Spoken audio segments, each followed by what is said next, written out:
pancakes. Making pancakes.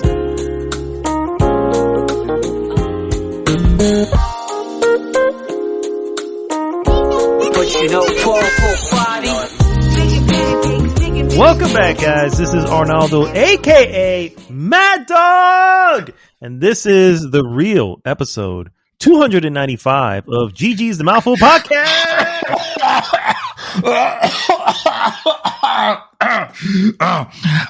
GG. And that gentleman who is clearly dying from something COVID related is Mr. David Santos. Oh my God, let's aka hope not. Dream Twister. You're right. That's not a good joke. I am alive. I am alive. I'm alive. I Welcome think. back, sir. Welcome back. Welcome us back. It's the future. It is. Yes. We are literally in the year of our Lord 2022. 2022. It's still hard for me to say 2022. I know. So here's what you do. You say Or 2020 part 2. Oh, also 2020 also. Oh, 2020 also, yes. Oh my God. Thank you so much, guys, for tuning in. It has been a while, and I know that we may have missed some time, but we don't care because you are now stuck with us for the next 5.5 to 6 hours. Yes. Maybe. That is our New Year's resolution. We're planning on making the podcast even longer. So in case we don't throw a podcast on the following week, you still have leftovers from the previous one. Exactly. This is we're preparing in advance just in case. Yes. Sir, how was your New Year's? And well, I tell you, it was phenomenal. I did absolutely nothing. It's the best time, right? Because I have plans, we have, family, visiting, and, we are in Florida. So usually when family visits, they want to do the touristy stuff. And I'm not above anybody not want to do the touristy stuff. So. Say that 3 times fast. Yes. I will not. And so I have, and because I also have, my connections, so that I don't have to spend like a tourist here. Anyway, The thing is, it didn't work out because we learned, like 2 or 3 days into the wonderful, holiday vacation that I had, that I got exposed, or we all actually got exposed to someone that had COVID, that tested positive to COVID. And because, like, my mother-in-law was here visiting,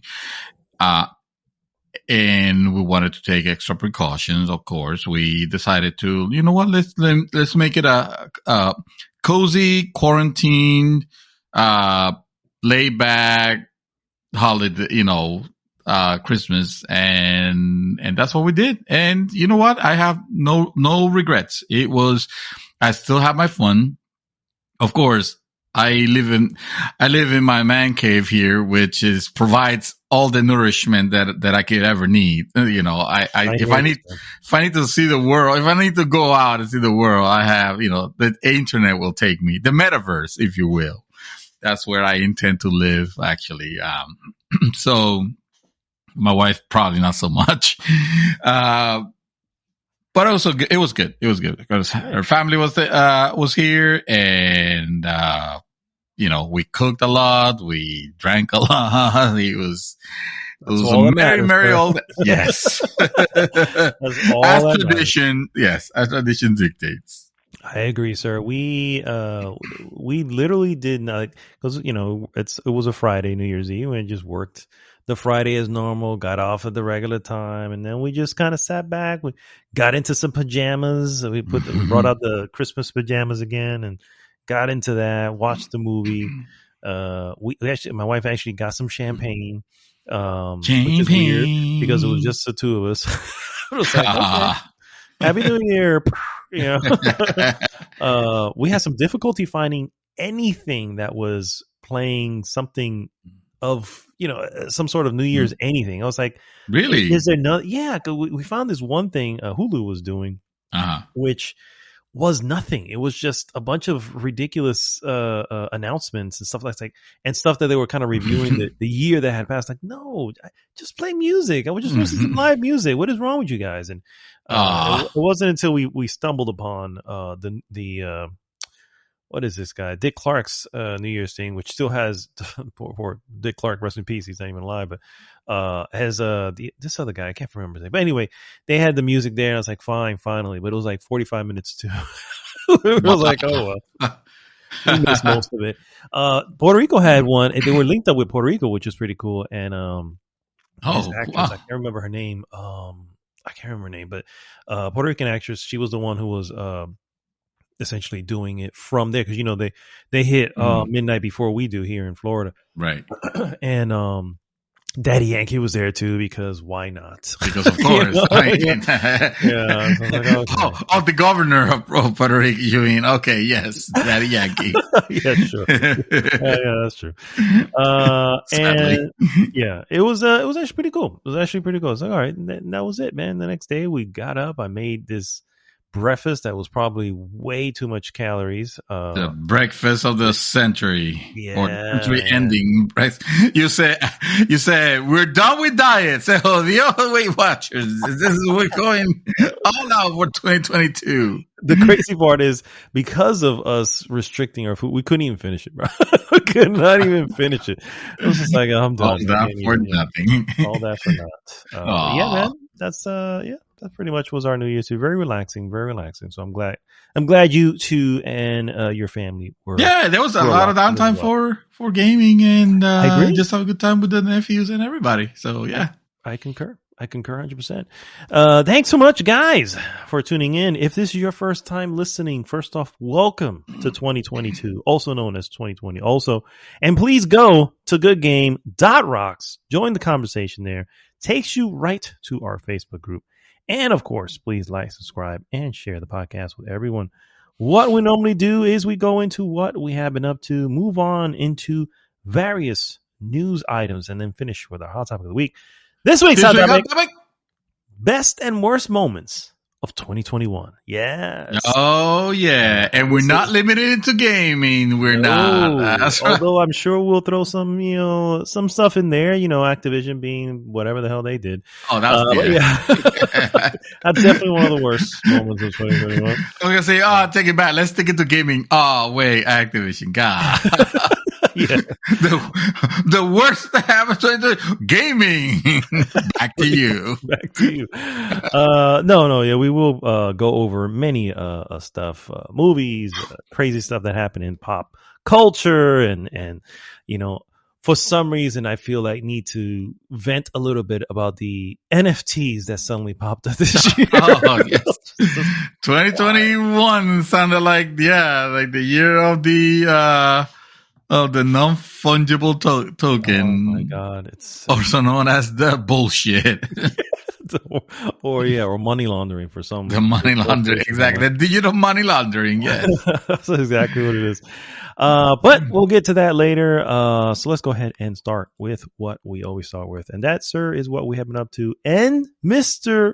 Dream Twister. Whoop, whoop. Well, you will think that I will take the first 2 hours of the show to talk about what I've been doing and the games that I've been playing, because and you'll be right. Oh wait, sorry. And you'll be right. But no.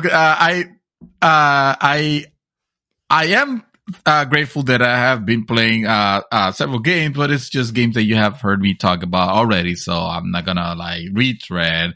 I try to get to go back to that loop, for example. And I'm not abandoning or anything like that, but the game, it surely reminded me why I stopped playing. It was not too difficult, and it's not to say that it's a bad game, because it's not. It's just I don't know. I was part of me really enjoys the idea of the game, but not the execution. And I don't think it's necessarily the game itself, as much as the Arcane Studios, way, like their gameplay in general. Like it hasn't been my favorite. Like I completely abandoned any semblance of trying to go stealthy on this thing, because I was like who cares at this point? First I found the gun that you were telling me about, the silence pistol, that automatic pistol. Oh, dude, yeah, the silence automatic pistol. So and then when I'm in trouble, I just have to put that tank skill, basically, that just makes you allows you to take more damage, and just tank my way through it. And the enemies are not that difficult. The AI is not that smart. No, definitely not. So it's like I was trying to I was remembering, like, why was I hiding so much of from these enemies?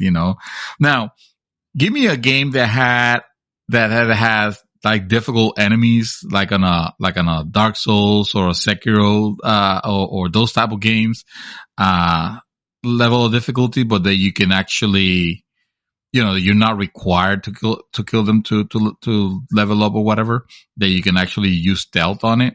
Mm-hmm. Make him deadly is what I'm trying to say, like sufficiently deadly, and now you have some stakes.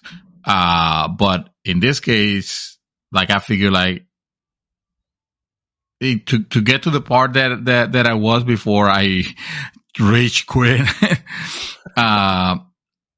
it's probably going to take me a while, or I can just run and gun my way all the way through it. And it took me probably like 10 minutes and I was already caught up. It's like, okay, now I know what I need to do. But like I said, it's definitely not a bad game. And I still, there's still some aspects that I really, really love about it, like the music and all that. Then I was also playing more Ender Lilies. One of my favorites. And Ender Lilies is definitely a very good game, guys. Don't sleep on this one. It is. See, I often wonder, like, if we have tiers of gamers, those that only stick to like the major titles, or those that still to esports. And by the way, this is not in any type of ranking or any type of, from worst to better or anything like that. I'm just trying to think of the type of gamers that exist. The ones that stick to esports games, the ones that jump into the popular games out there, regardless of what they are. The ones that go into the ones that are willing to go and explore and experiment. The artistic types of which you belong to, that you're not afraid of. Oh yeah, I'm a card carrying member. Yeah, of course. Yes, exactly. No, absolutely. Those are the club members. You will explore like very abstract indie titles, and you will get enjoyment out of them, and see them through for the most part. It has become a meme, the fact that you beat so many games that you decide if the game is worth beating or not. Like, you get to the end and they're like, nah, I'm okay. Not worthy. You're not worthy of a credit roll. Next game. Then you got the TV tappers like myself that I try almost everything. I would say almost everything, because there are some genres that don't call my attention. And because of that, I found myself wondering, like, man, is this the type of game that if we make if you make a strong recommendation on the group, will people listen? Because they should, because this game is magnificent. I know I bring it up. I share the videos that I've made, because I have a few videos on it, and it's just like, if this doesn't call you, then there's nothing I can do. You know what I mean? It's like I don't know what to say. You know what I mean? No. Yeah. And I understand it. It's not it's not a critique. It's just I'm wondering because like you hear people being very excited about like a Metroidvania, for example, Mhm. but then you get this type of game and it eludes people because I don't know, I don't like the art style, the way it Or the looks, which title, is right? fair The enough, or the release. title, Yeah. yeah, which is fair enough. Spiritist of the I Night, I say think is what it's called, right? Ender Lily Spiritist of something. I don't It's got remember an if it odd has. fucking name. Yeah. So it's I don't like remember. I'm just I'll saying, look it up. I'm the first one to admit that I haven't played Guacamelee because I don't like the title. So There you go. Yeah. so there you go. So I totally, and I own that game, which is the sad part. That is sad because you're literally missing out. But I'm not Yes, gonna. I know. I'm not gonna I say know. it And is. you know what? It's just gonna like I know that it's gonna happen. I'm just gonna play it one time. I'm gonna sit down. I'm gonna play it and be like, oh man, why did I avoided this? And it's at this point, it's like it's too late. It's just gonna happen. It's just gonna happen. So I'm gonna have to make peace with it. Ender Lilies is great, guys. You know what game is good also that I've been playing, a lot, enjoying, even though it has a terrible storyline. And no, I'm not talking about Halo Infinite because we already spoke about that last podcast. We already know that is a good game with a terrible, horrible, disposable garbage, storyline. Chorus. I'm still playing Chorus. Oh, okay. And it's just something about so I've been watching a lot of the Expanse, and because of that, my mind has been expanded in space. So I want to play sci-fi games like that, and the Chorus gives me like the type of space dogfighting that you're doing it's very what you used to see in series like Battlestar Galactica, and I just love that. I just love the rush of it, and it's not, the game doesn't present you with like the nicest graphics or the most riveting storyline. Like I said, I still don't understand half of what is going on in it, but it's still fun. It's still a game where you make some moves that make you feel like a total badass, and you know that I like those. So Yeah, for sure, man. so yeah. But again, I will play several parts and then I'll drop it for something else, and then I'll go back, and that's how my whole holiday has been. I don't, there hasn't been a game that I've gone in and dedicate myself to completion, like I understand you have, with a particular one that shall remain nameless, even though you guys probably know already which one, because he's been playing that a lot lately. Anyway, more Forza Horizon also, and I did buy and tested both the Castlevania and the Contra collections. Oh, very interesting. Okay. And the Castlevania collection. yeah, I bought them because it was like $6 for both of them on one of those like indie stores, and I was like, oh hell yeah, I'll grab this. The Advanced collection? No, not the Advanced collection. No, the Advanced collection. I'm interested in that because I remember some Castlevania DS games that I played that were kind of quirky, but no, this one, this Castlevania one has, what's the collection? Has Castlevania 1, 2, 3, 4, and Kid Dracula, which is not a Castlevania game. They just put it there. Like, I don't understand why they put it there. It's a Konami game that has to do with Dracula, but it's not related to Castlevania at all. And it's kind of like you play as a chibi version of Dracula. It's kind of like for kids. Anyway, the other Castlevania game, I don't remember the name, but it's the one that came out on Game Boy. Are you sure this is? I feel like this is the Advanced collection. Let me see. Because the Advanced collection is the one that has Look for Castlevania Anniversary Collection. That's the name of it. Anniversary. Oh, okay. That's the name of it. And then Got it. Okay. Yeah. If you can confirm the games that are included in there, what I liked about it is that it's obviously emulation, right? But it is done.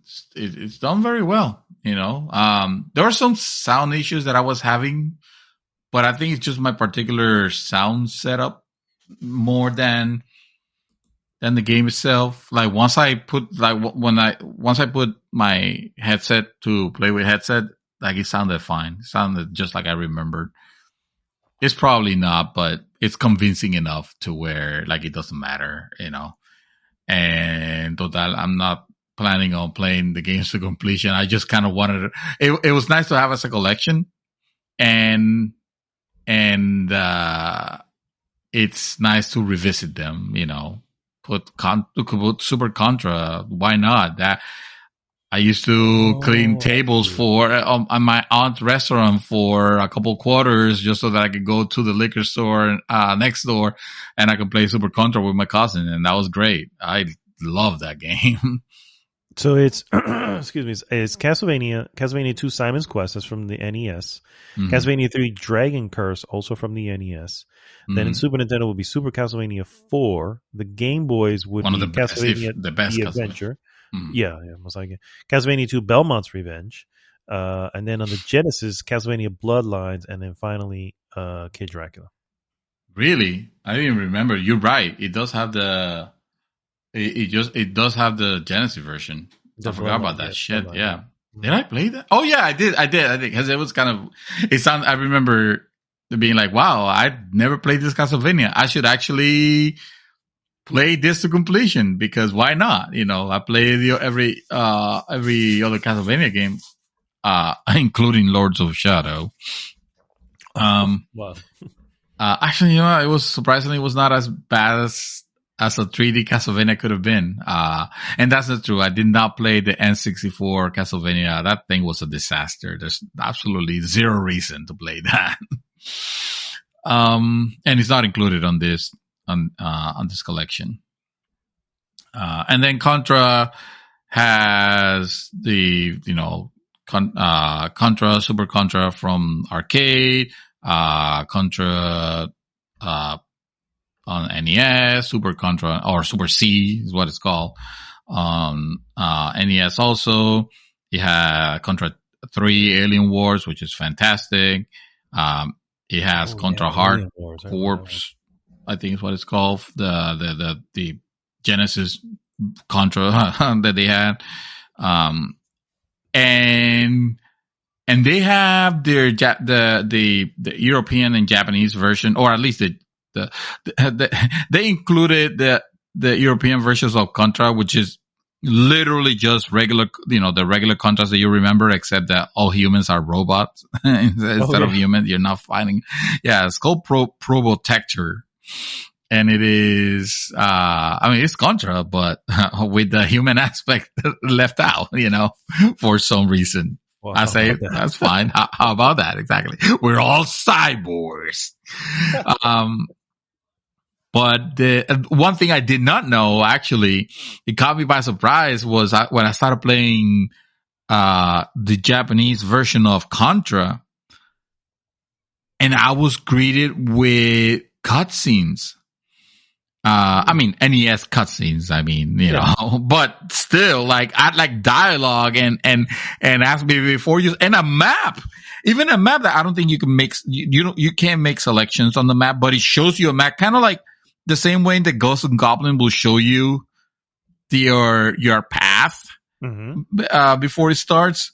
It even has that. I'm like, where did all this come from? And how come it was cut from how come we got the inferior version of Contra? Like, why was all of this not included in it? That shit has even better animation on some areas.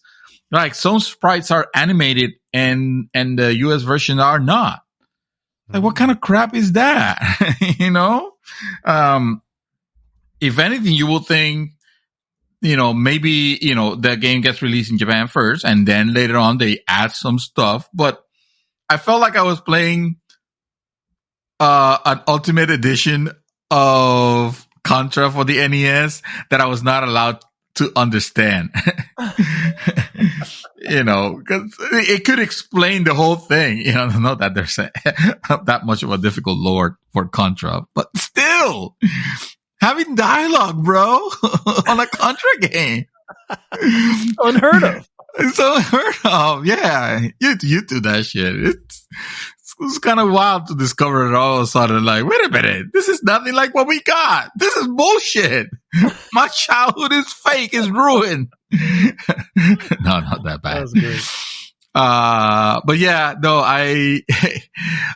I'm basically playing a whole bunch of games, but mostly for just having a good time, not necessarily with the intention of going on any of them. Like I bought Horizon Zero Dawn for PC, even though I played that game on obviously on PlayStation, and be it the Frozen Wild, or not Frozen Wild. What's the expansion called? Yeah, the DLC. Wilds. It is, right? Yeah, okay. Yeah. All right. So it's expansion and all, and like I enjoyed it a whole lot. At the time I was like, yeah, this game is it's very good, but it's not like what everybody else is describing out there. And that was before I fell into the dark embrace of most open world games, where now it's like it doesn't matter. It's like right now I'm replaying it and realizing, like, yeah, holy shit, this game was good. Actually, this game was phenomenal, and I can imagine for the time that it came, and it kind of gets me excited about the Journey to the West. Yeah. Forbidden West, yeah. Journey to the West, I love it. I know it's not called Journey to the West. It's called, whatever you say. The Forbidden West, yeah. The Forbidden West, yes. What the hell was Journey to the West? Journey to the West is an old book that has probably been made into a movie at some point, too. There you go. Oh, there you go. It belonged to the ancients. No, the thing that I really, God dang, I gotta be thankful to Sony for their PC ports. For the most part, they have been outstanding. They pull no punches, and now they own a Nixes. So it's like they will continue to be good. Yeah, they will continue to be great, and I get it. I don't expect day and date. It'll be very smart for them not to do day and date, probably because those that own a PlayStation will end up rebuying, their PC counterpart versions if as they you feel, did, as I did, yeah, and obviously I think it's like 19 something, but it is. It looks superb. It runs stellar. The game is freaking gorgeous. Playing in full 4K and movement being like ultra nice, ultra fluid. Like, hell yeah. I really, like, I started playing it kind of like I made the joke to you, like I sent you, like, okay, I got this game, but I'm probably going to use the benchmark for it, and that's it, right? But I have at least 5 hours put on it so far, and no intention of stopping. At least it'll be a good hold off game to play until February, because that we're all of us gamers are gonna lose our ever loving shit when February comes. Very much. And not necessarily just the ones that are expecting with a bated breath for Elden Ring. It's just the plethora of games that are going to be coming out in February. Going to be insane. You just mentioned one in particular that completely escaped me. Horizon Journey to the West. I know it's not Journey to the West. Yes, Journey to the West. I want to call it that. It's not even called Horizon anymore. It's just called Journey to the West. Yeah, exactly. Just call Journey to the West. Have you read the book? Oddly, has nothing to do with the game. That is the thing that I not to interrupt you, fear the most. Yeah, because it's like it comes out on the 18th of February. Mm-hmm. Yes. Literally 7 days before Elden Ring.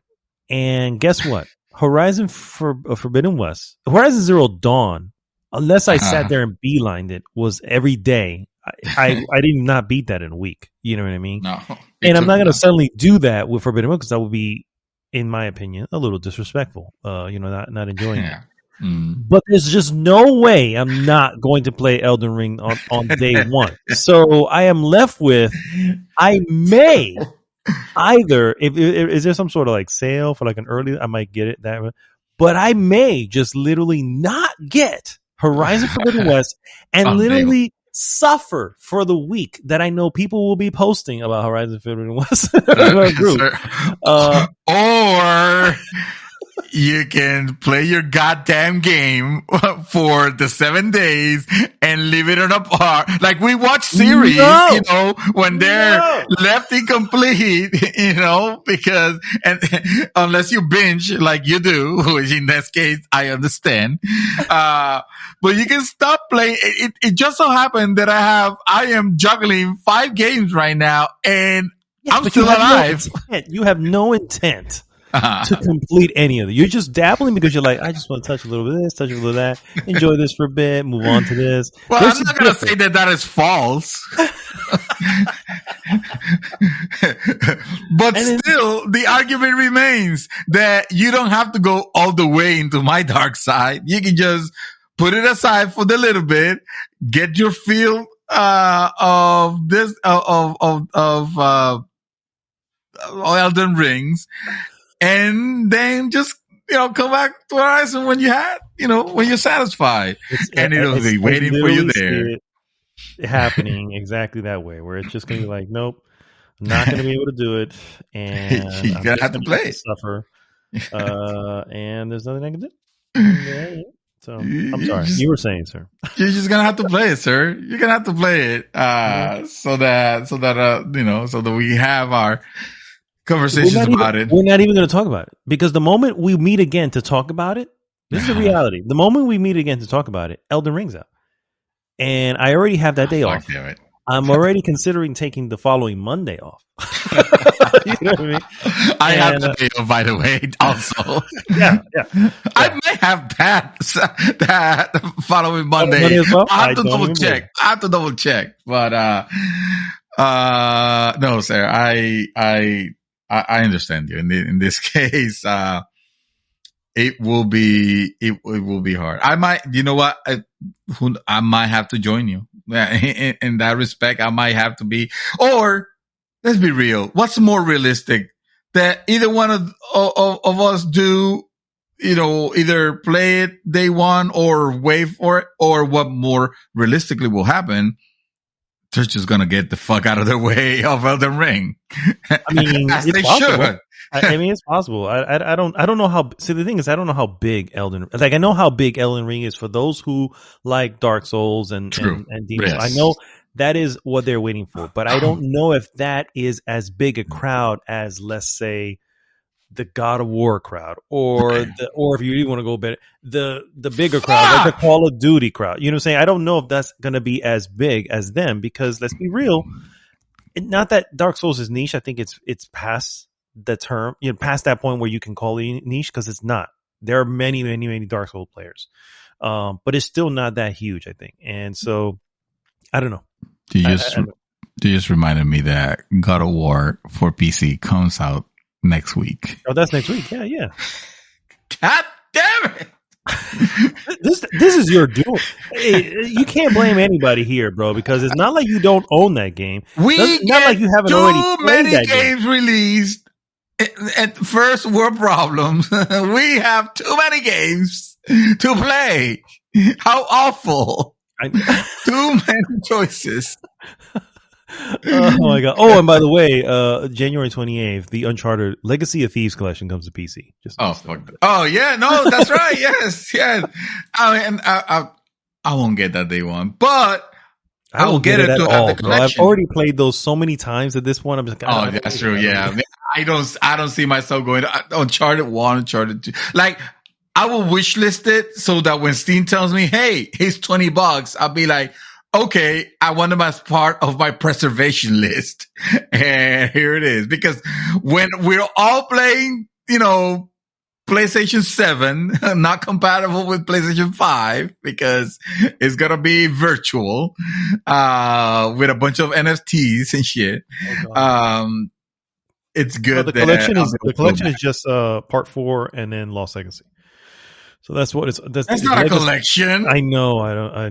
The funny thing is, so you're gonna do Thieves End with like zero knowledge as to what happened in the first. So he's gonna be talking about at the very beginning. Spoilers for anybody who didn't play the game. At the very beginning, he just is discussing what happened in the old games. It's like I have no clue what the fuck is happening. What he's talking about. I'm sorry. That's fine because maybe that way the story will make more sense. Because remember they introduced a brother. Yeah. Yeah. Who knows? Maybe maybe the remastered of the first 3 randomly puts the brother in just to say, here he is. That'll be great. He'll be George Lucas into the games. My God. He'll just be in the background too. He won't even say nothing. It's just like, oh, there he is right there. That's Sam. Hey, that's Sam. That you saw that picture on the wall on the refrigerator? We'll all be like that stupid Leonardo DiCaprio meme, just like, oh, there he is. Look. Oh my God. I can see it. I can see it.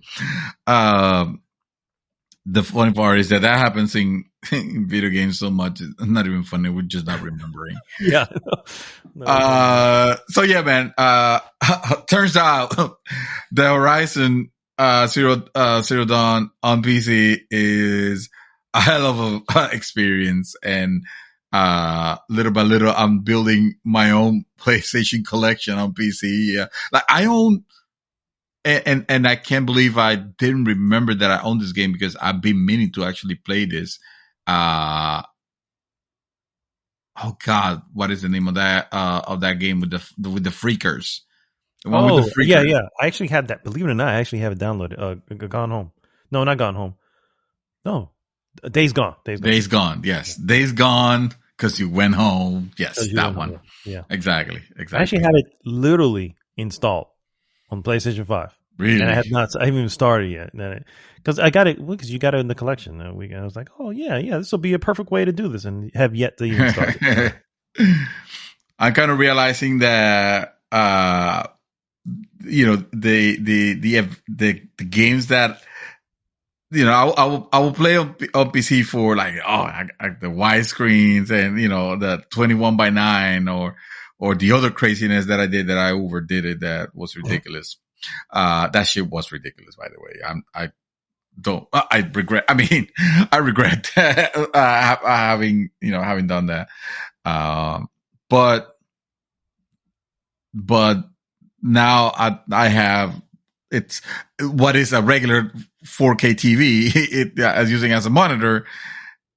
I'm kind of, I miss that 21:9 aspect ratio sometimes, like the little bit of extra space that you get. Like for those games, it's like, like I could have been playing, believe it or not, and this is why I praise Sony for the PC versions of that Horizon Zero Dawn was a game that you could probably play at that 32:9 aspect ratio, that insane ratio. Okay. And that would have been an experience. That would have been crazy. But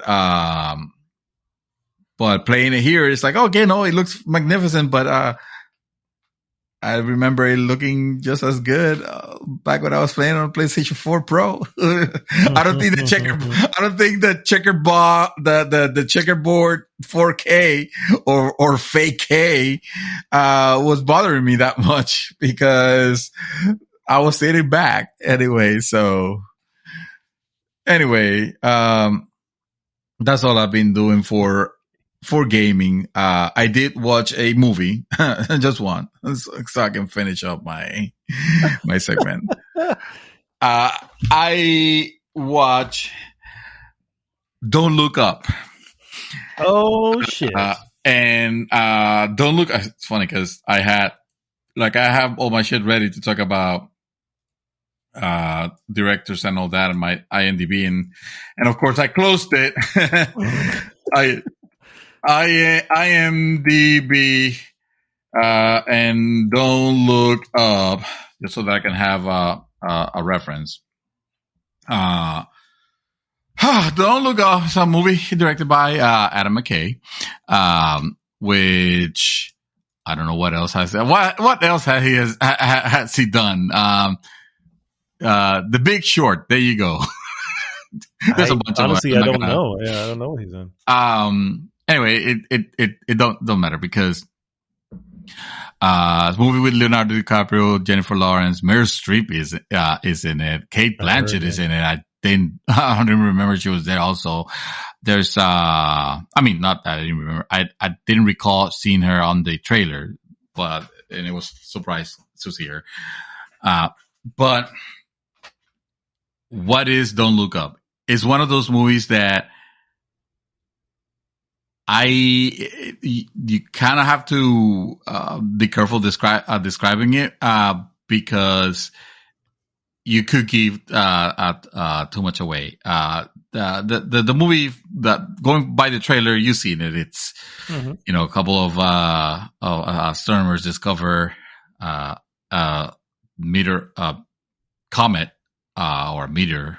A celestial thing that is bearing down, and it's the trajectory is it's going straight through Earth, which of course will cause the end of Earth. Kind of like Armageddon. You guys remember Armageddon, right?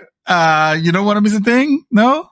What was the other one? Deep Impact, the better of the two. There you go. No, I'm just kidding. In my heart, it was. Until Don't Look Up came up. No. Don't Look Up is a fantastic movie, bro. You have to watch it. You definitely have to watch it. It's actually literally, it's not even a joke. It's actually literally on my list to watch this weekend. This weekend? Oh, yep. Great! Because I would love to hear. I would love to hear your thoughts on it. Because I don't remember a movie where, and this has obviously nothing to do with the ending or anything like that, because I'm not going to spoil anything. But I don't remember watching a movie where one person could come out of it like, oh my God, this was hilarious. And the other person could be like, oh my God, this is so depressing. Oh, and both of them make sense. Both of them make sense. I mean, the whole thing plays like a lighthearted comedy. Let's be real, and then, once you get where they're going, it's going to be like, dude, this is not too on the nose. This is straight up punching you in the nose with what they're going for, what they're trying to say. But like, it makes perfect sense, and it's still enjoyable, and everybody has done their part to make it a very enjoyable, story. And I ended up liking it a whole lot.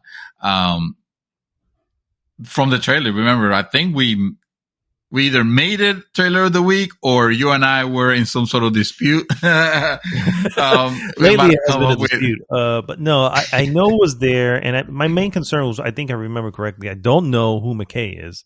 And that's not to say that he's not good or anything. It's just, I didn't know who he was. I did have faith in Leo's, I say Leo like we're fucking a first name basis here, but Leonardo DiCaprio is Mr. Leonardo DiCaprio. Very selective with his scripts and films and what it is that he's going to be doing, which is why he rarely, as a matter of fact, I dare say I don't think I've watched any of his films that I did not like. So because of that, I know he's that selective.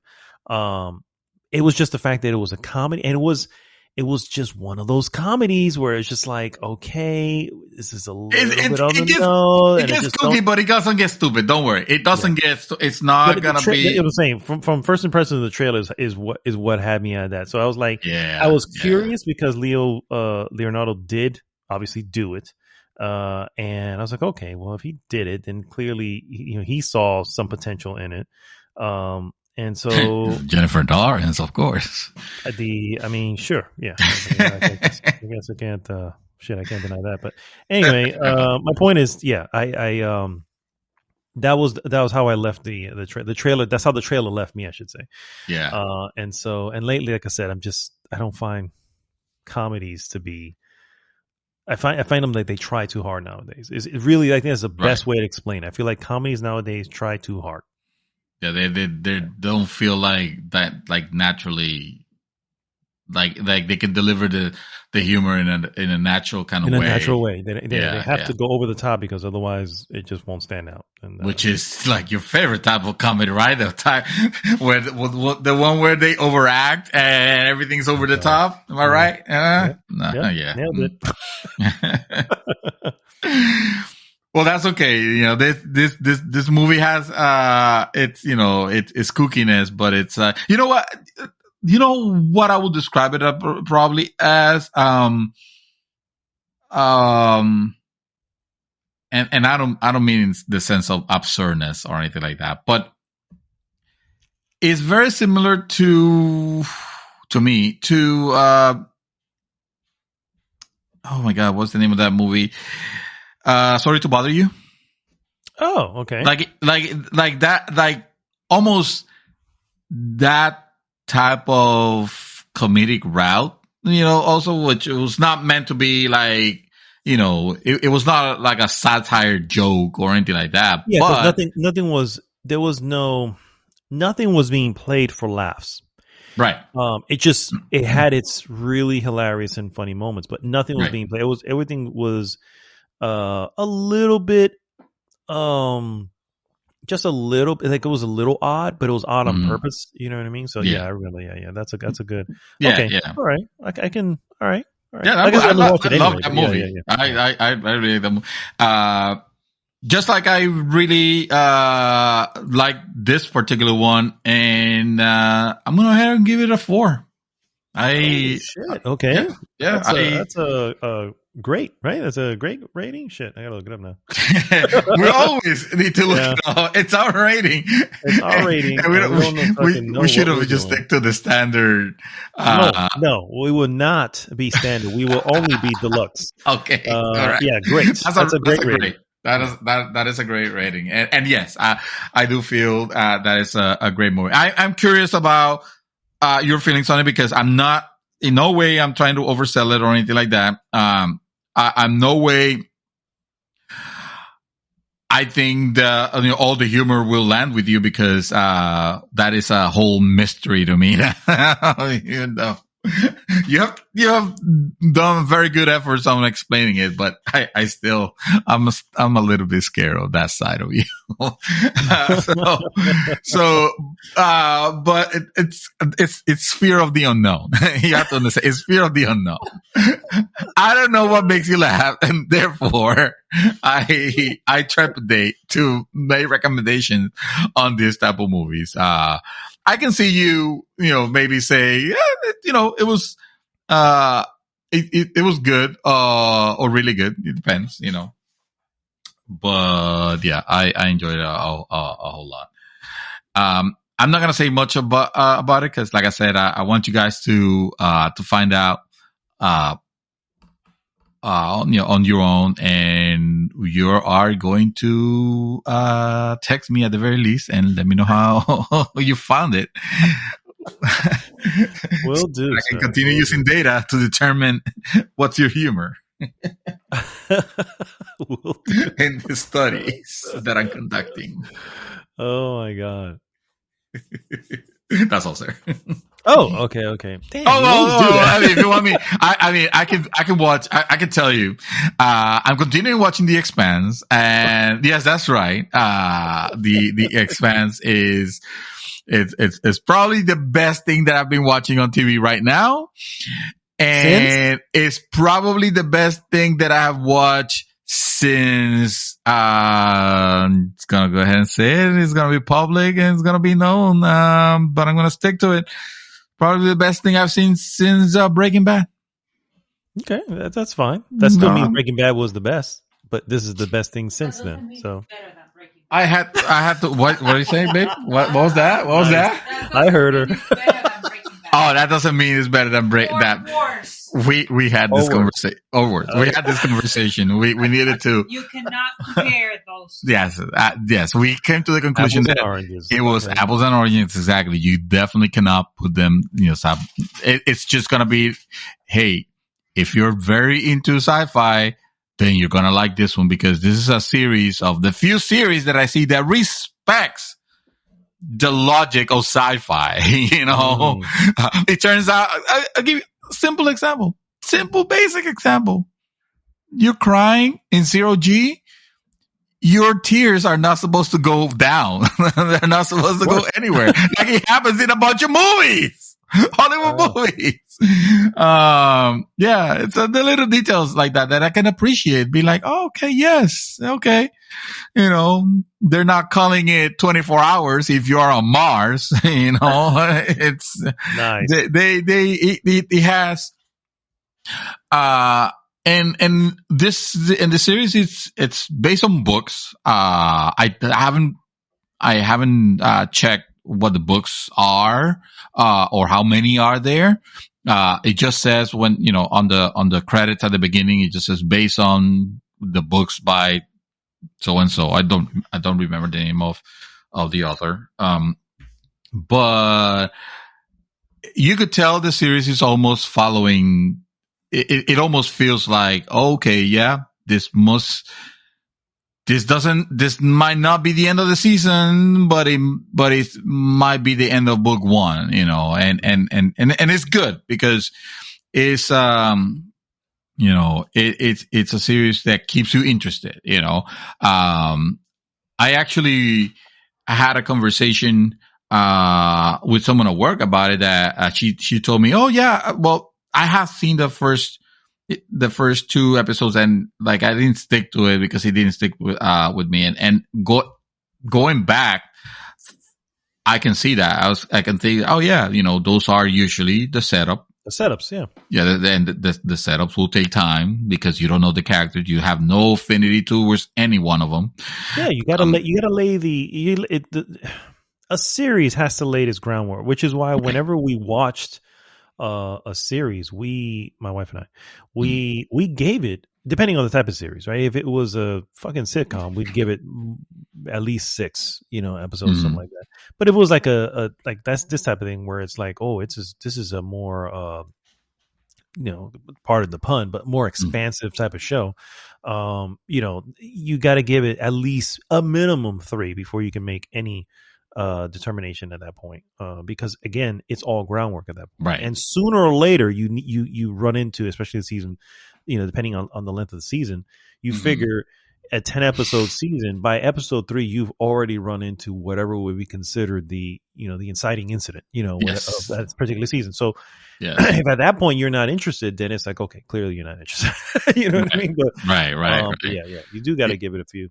Yeah, this one, I mean, it reminds me, that first episode of Game of Thrones was very threat. It still is very. I've seen it many a times, and honestly, the only reason I can say I enjoy it is because I'm seeing these characters again when they're at their newest. Like, oh, look at little Arya. Yes. Yeah. It's one of those that you start with those characters, and you probably look back now. If I were to rewatch the first couple of episodes of this series and look now, and I'm like, oh shit, no, this series is not at all what I thought it was gonna be about. Which is exciting because that's what you want. You want something that could that could actually throw you off a little bit, and so far this has been doing for the better. I'm telling you, I love it. I will highly recommend it. And the sad thing, or the beautiful thing actually, is that it's only meant to be 6 seasons. They're already. Oh, that's beautiful. That is beautiful. Yeah, Yes. it's That is, 6. that is another point in its favor. Yeah. For comparing it to Breaking Bad, because he had a plan to only make it a certain amount of seasons. The showrunner. Yeah. And he got into. It got into the point where the show was almost getting canceled, not because it was doing bad, but because it was like he's like, no, this is my show. I don't want to go any more past this. And I honestly believe that the only reason he was able to get it, this is just my theory, I have no proof of this, just figuring how business in general works.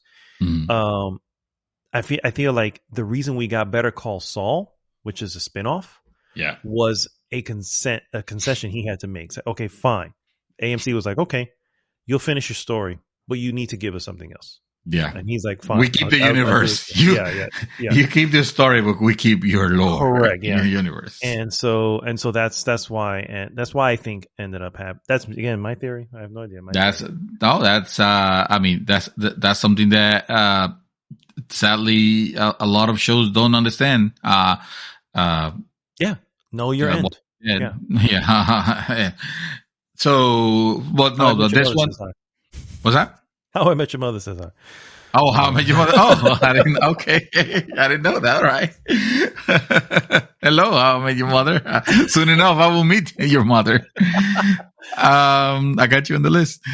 But no, this one is like, this is the season that just came out, I guess, is the last season, and it's funny because I told my neighbor about it. During the holidays, I told him about the show. You need to start watching it. And like the other day or last week, he told me that, oh, dude, I'm already done. I'm already going to season 6. I'm like, what? When did this happen? Like, at what time did you? Because I know he works and stuff like that. Oh no, I've been binging until 2 a.m. every day. So I'm already like, I'm only on season 3. And things feel like crazy, and he's to know that he has actually gone through like most of it already. I mean, by now he must be done by now. Clearly, I would assume so. Yeah. And those are fairly long, 45-minute episodes. So Oh, but yeah. All right, good stuff. As for me, I'm gonna rewind it back to the gaming side real quick before rewind. So, games. I finally roll credits, as they say, on Tales of Arise. Yes, you did. Yes. Clocking in at an awesome 59 hours and 47 minutes. Oh, that's not bad. Okay, all right. It's not a 100-hour or an 80-hour or anything like that. It's that's manageable. No, that's although I will say, I will be the first to say, I'm like, oh my God, where is the end of this game? Oh, that's not good. I mean, okay, to be fair, I'm not one of those who do lengthy games like that. You know what I mean? And this isn't, for instance, an open world game, right? Like, for instance, with Ghost of Tsushima, when I felt like, okay, this is taking a while, I was fast traveling. I just started beelining it everywhere. I was not doing anything else. So I was like, okay. It never felt like it was, because I was constantly in the action, This is not that. This is an JRPG. You have your storylines you have to listen to, which I can tell you right now are such anime bullshit. It's unreal, bro. It's unreal. But that all said, I did have fun with it. My favorite part is obviously the combat system. It is, right. I've never played any type of RPG that had this. I started looking at some of the other tales, and apparently this is kind of almost like the culmination of what they were already kind of working towards on the most recent ones. Yeah, you could say so that. I was like, oh, this is really, really a lot of fun. when you take on some of the bosses, it's like, man, it's like I have everything rolling and running at once, and you kind of almost linking it. You know what I mean? Yeah. It reminds me a little bit of. I don't know if you ever play Killer Instinct, the old Killer Instinct. I never played the new one, so Classic. maybe it's in the Right. new Yeah. one.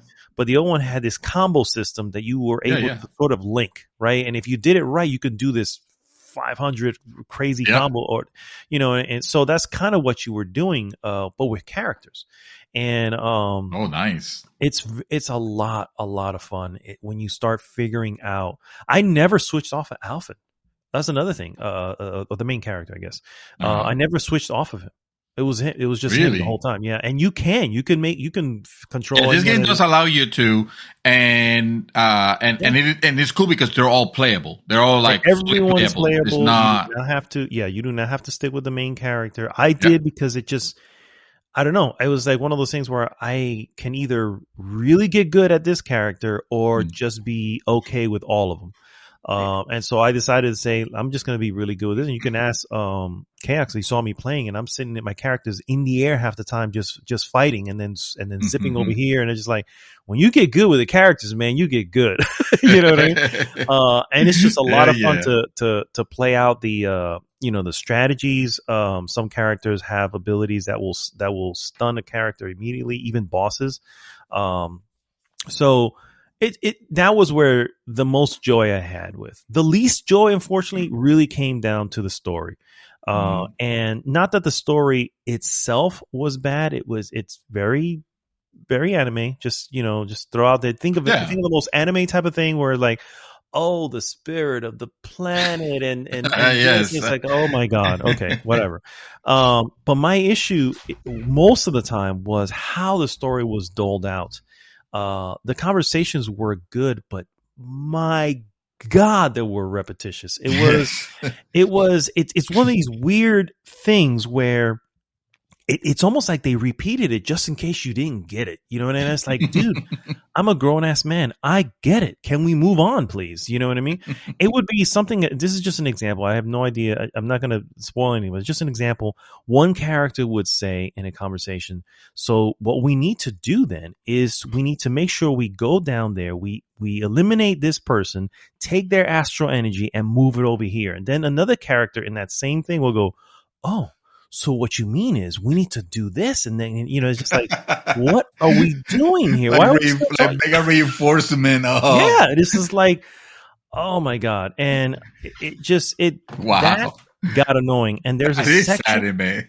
yeah, there's a section towards I'll say the later third, where story reasons you're more in story than you actually are in battling. And this is where this is where it reared its ugly head, where I was like, oh my God, I need to fight anything. I don't care what it is. Just put it in front of me now, please. I'll fight my friends if I have to. I will fight all my crew. Them. Yeah. And so that was, and it's just because it was just a lot of conversation. And I get it. They were filling in blanks, but dear Lord, the exposition is like, it's real, bro. It is real. And then for some reason, I noticed something again. I kind of follow the story, and for the most part, as you follow the main story, as when it comes to level wise, you're almost always hitting just under the levels of enemies in certain areas as you're getting to it. Right. So an example, if the enemies in the area are like 21, 22, if you're doing it right, and I tend to clear a dungeon and then go back and clear it again, maybe once or twice, and then move on with the story. Just so I have a little bit more level with me, right? Yeah. And doing that, I kind of walk into an area of 21, 22 at about 21. So okay, so we're all kind of evenly leveled. And then somewhere along the line, I don't know if I missed something or I was supposed to just go off and do something else for a while, but I'm just following the story. And I'm at 44, or no, I was at 46, and I go into an area. Area was at 54. I'm like, "Fuck! Where the hell had this happen? What did I skip?" Yeah, and also I'm looking around, and I started doing a couple of side missions, which are a bunch of fucking gopher missions. Let's be real. Or gopher mission in the sense that, hey, these Zoogles are messing with us over here, so you really have to go over there and just fight something real quick. Surprised that it took you this long to mention any problem about not calling them monsters. They call Oh them my god! Zoogles. So that's the most annoying thing in the world. And at first I was just like, I thought Zoogles were the dogs, right? Because that was always with the people. No, they're referring to every creature that is not a known animal as Or a human. Zoogle. So I'm like, Yeah. oh, so that's what you guys call like monsters? Monsters. It must be, right? You know, it's just like, and that's just, I hate the word, for the record. I Yes, agree. it sounds It's just as ridiculous. bad as frou-frou. It's just as bad as any of those things. Anyway, that all said, you know what I'm saying? I realize I'm a little bit back and forth, but Oh, hey, this is the last time we get to properly and respectfully talk about So please lay it all out in whatever order. So at 50, I realized that I'm taking on things that are level 54. So I'm like, so now what does that mean? I need to grind a little bit. So I'm like, okay, I guess I'll grind. But I realize I'm so high level that anywhere I'm grinding is not really giving me stuff. So I end up grinding with the 54s. Like, I guess you guys are all I have. So let's do this. Let's rumble. And to be honest with you, I fucking leveled up pretty quick. So I was like, okay, this actually fucking works. And then I could just continue with the story at that point. And I saw in total, I died twice in the game. Twice. Okay. One time I saw something, and you probably saw it. I fell asleep. The little praying mantis thing that's at the very beginning of you can see it as like a big monster off to the side, and even the characters say, "Ooh, I don't know if we're ready for this." Yeah. Yes. It's like, I don't know if we're ready for this. Because you know? It's ridiculous. It's like there's no indication whatsoever that there is well, because it happens multiple times. Your characters will say, "We're not ready for it." No, it's right. But at that point, you don't know. You're so intricate into the anime bullshit that you don't know if this is meant to be like setting you up for like, oh my goodness, that was a incredible fight and we succeeded because anime, or if it's the game telling you. Yeah, because usually when you have on those type of games, I'm used to seeing like the skull, like you see a skull and crossbone or something that indicates they're above me. This is deadly. You know, you should not mess with it, or their level is red, or something like that. But no, he's just chilling with the beginning guys, and like I didn't know he was a mid-level world boss. You know? It was a level 40. It was a level 40 something, and I think around that time you're only like maybe 7.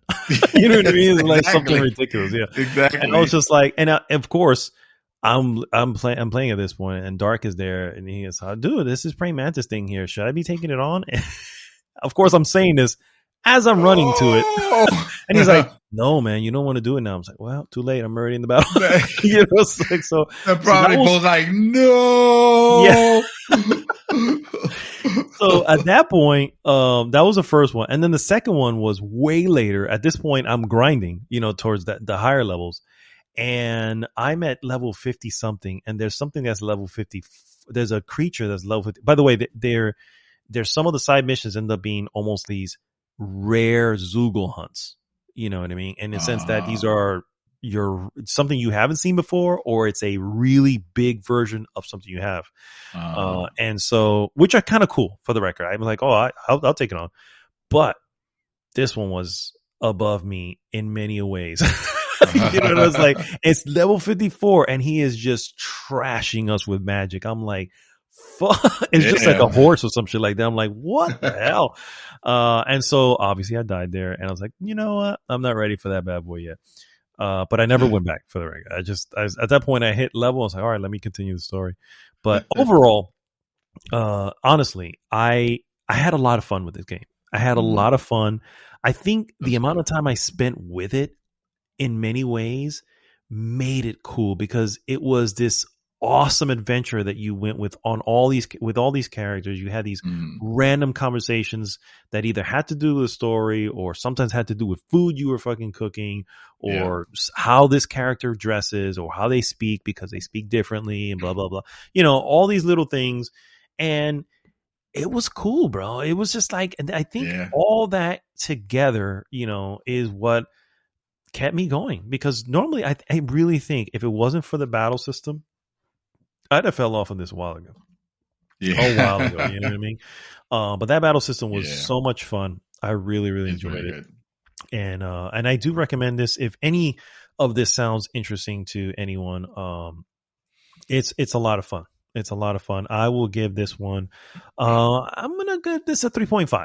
3.5. I still feel 3.5. that, That's fine. which is really really good. I still feel there is a lot of anime bullshit. There's a lot of fucking conversations. Dear Lord, they just talk and talk and talk and talk and talk and talk. I'm like, oh my god, I can't, guys, I can't. I'm literally, and there are some points where I'm not even paying attention. And just the conversation's happening. I'm just like, I'll bring up my phone. What's going on Facebook right now?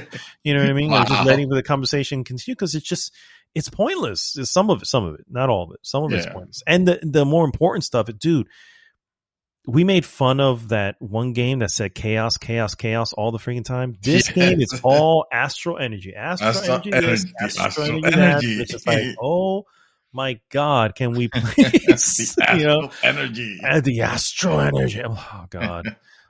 Anyway, 3.5, really good. Enjoy it. I'm curious. So because you obviously, it is an enjoyable game. Mhm. Do you think this is one of those RPGs that made the story memorable, or was it just too The character, like, I cookie know, cutter? no, I say that what's going to be memorable to me is going to be the characters. And what I mean by characters, I mean my team, the team of folks that you have with you. Right. There's a villain, and this is an obvious villain. And this is, and you know, when he comes out, you just know this is the villain. You know what I'm saying? Right. There's a lot of stuff you can, if you've played enough of JRPGs of any kind, you just know and see coming. You know what I mean? Just, Well, you say any kind, but I'm thinking like there are games out there that I mean, even old classics. Let's say Final Fantasy VIII. I'm gonna use Final Fantasy VIII as an example. mhm. That was a game that, you know, and it's not the best example of this. Obviously, I could have very well said Final Fantasy VII, but that would have been Oh no, overkill. it's fine. Yeah, it's fine. But I'm thinking, you know, not just the characters, but also the areas you visited, the moments that, like, when I'm thinking of memorable RPGs, I want to remember like where they took me and how special was that section, you know, or It doesn't have that. the relationship between the characters, like, oh, could there be something there? Or, oh, the betrayal was completely out of left field, or, you know, No, none none of of that was that. there. Yeah, I saw, I foresaw many of what was happening.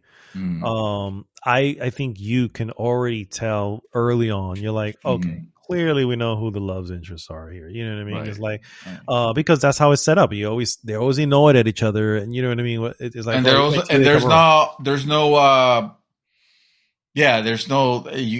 no selection either. Oh, there's no No, multiple there's endings no multiple or anything endings. like that. Yeah, that's what I was It's a afraid story of. already. Yeah, it's already a story that's already played through. If you want to give an example, and using Final Fantasy VII, for instance, you had Tifa and you had Eris. You know what I mean? So it's like, Right. who do you? You know, they both are interested, and clearly Cloud is. You know what I mean? And it's like, oh, okay, none of that's here. You know what I mean? It's everything set already, and it's a story being told. You know, it doesn't mean to make it a bad thing. It's a tale. It's a tale. It's a tale that's being told to you. You know, none of the characters are really. They are more caricatures than anything else. They don't stick out as characters. They feel like they were.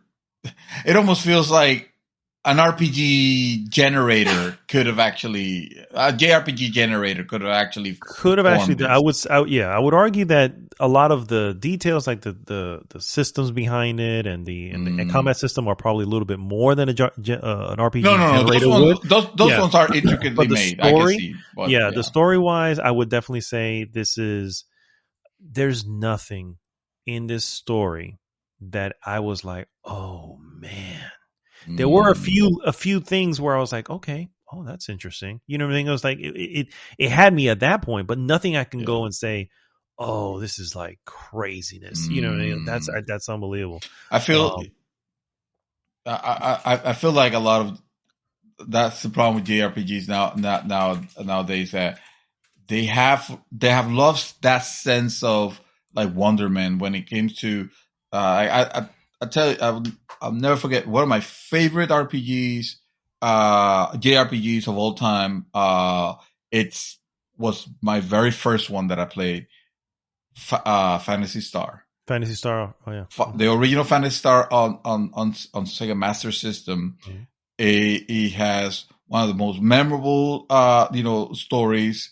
Even though obviously you put them now compared to what we have now, obviously it's not going to compare. But at that time, it was not so much about having those those crazy turns or that betrayal or that love interest or anything like that. No, it was the characters feeling very original, at that time, very unique, from different backgrounds. And in that game, I remember that, talking about an 8-bit system on the inferior of the two,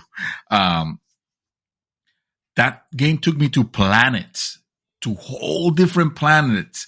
Like it had, and each planet was its own overworld, and it took me to different locations, and again, they all look the same because it was the technology of that era. Mm-hmm. But the story itself, and the fact that it took me on this adventure, like a real adventure, like it made it so special. Nowadays, I will compare something similar to that. I will have to say Dragon Age Origins was that game, to me. That Dragon Age, the game that took me on a quest that I could remember my beginning, the way that was in the middle, and how it ended, and it was epic. The Witcher games are that. For sure. Yeah. The Witchers now, those are like the modern versions of, okay, this is the natural evolution of what that special thing was. And then you have your games that someone did on JRPG Maker, which is a real thing that you can actually buy from Steam and make games. And to be fair, they have done some good games on that. One was a really good one that I think was made on there, if I'm not mistaken. Which one? To the Moon. To the Moon, exactly. That's a perfect example. But To the Moon had to be something different, wasn't it? It had to be. It had to be to stick out. Yeah, it had to be like, let's not be an RPG. Let's just use these assets and be a story delivery system, basically.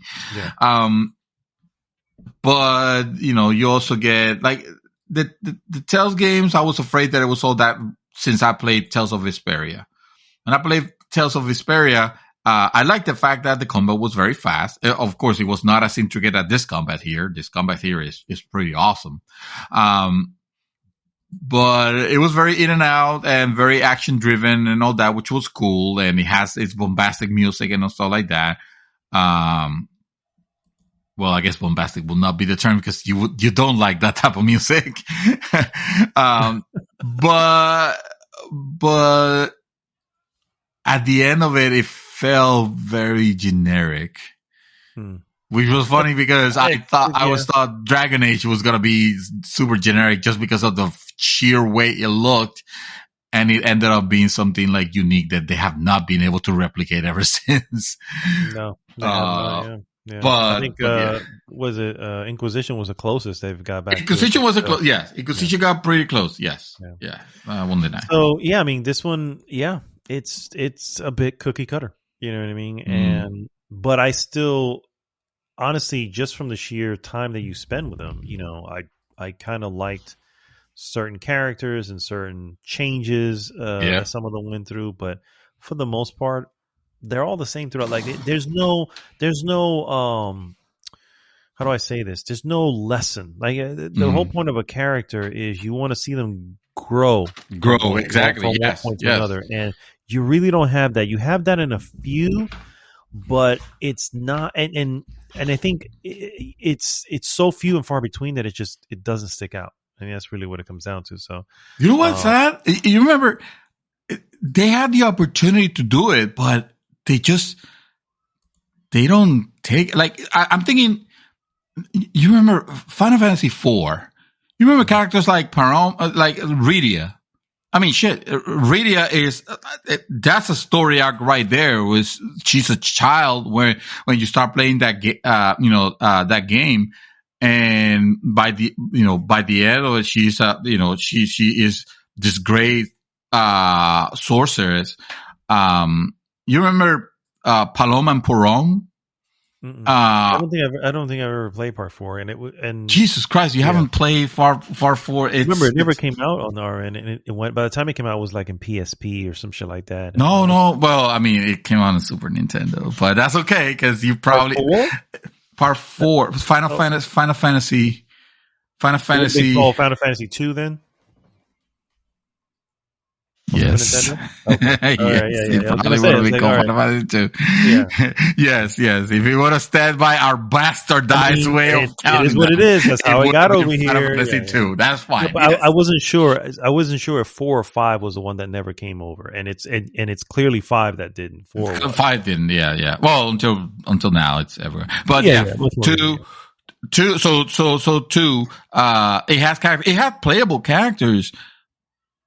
But they weren't afraid of offing them. Like if something happened, like if something, like it had those really touching moments, give me an Aerith moment. I don't care. Like give me something that makes it sound like these people are not just like, oh, well. That's what I love. They're the heroes that they can't die. So yeah, that's what I loved about, Pyre.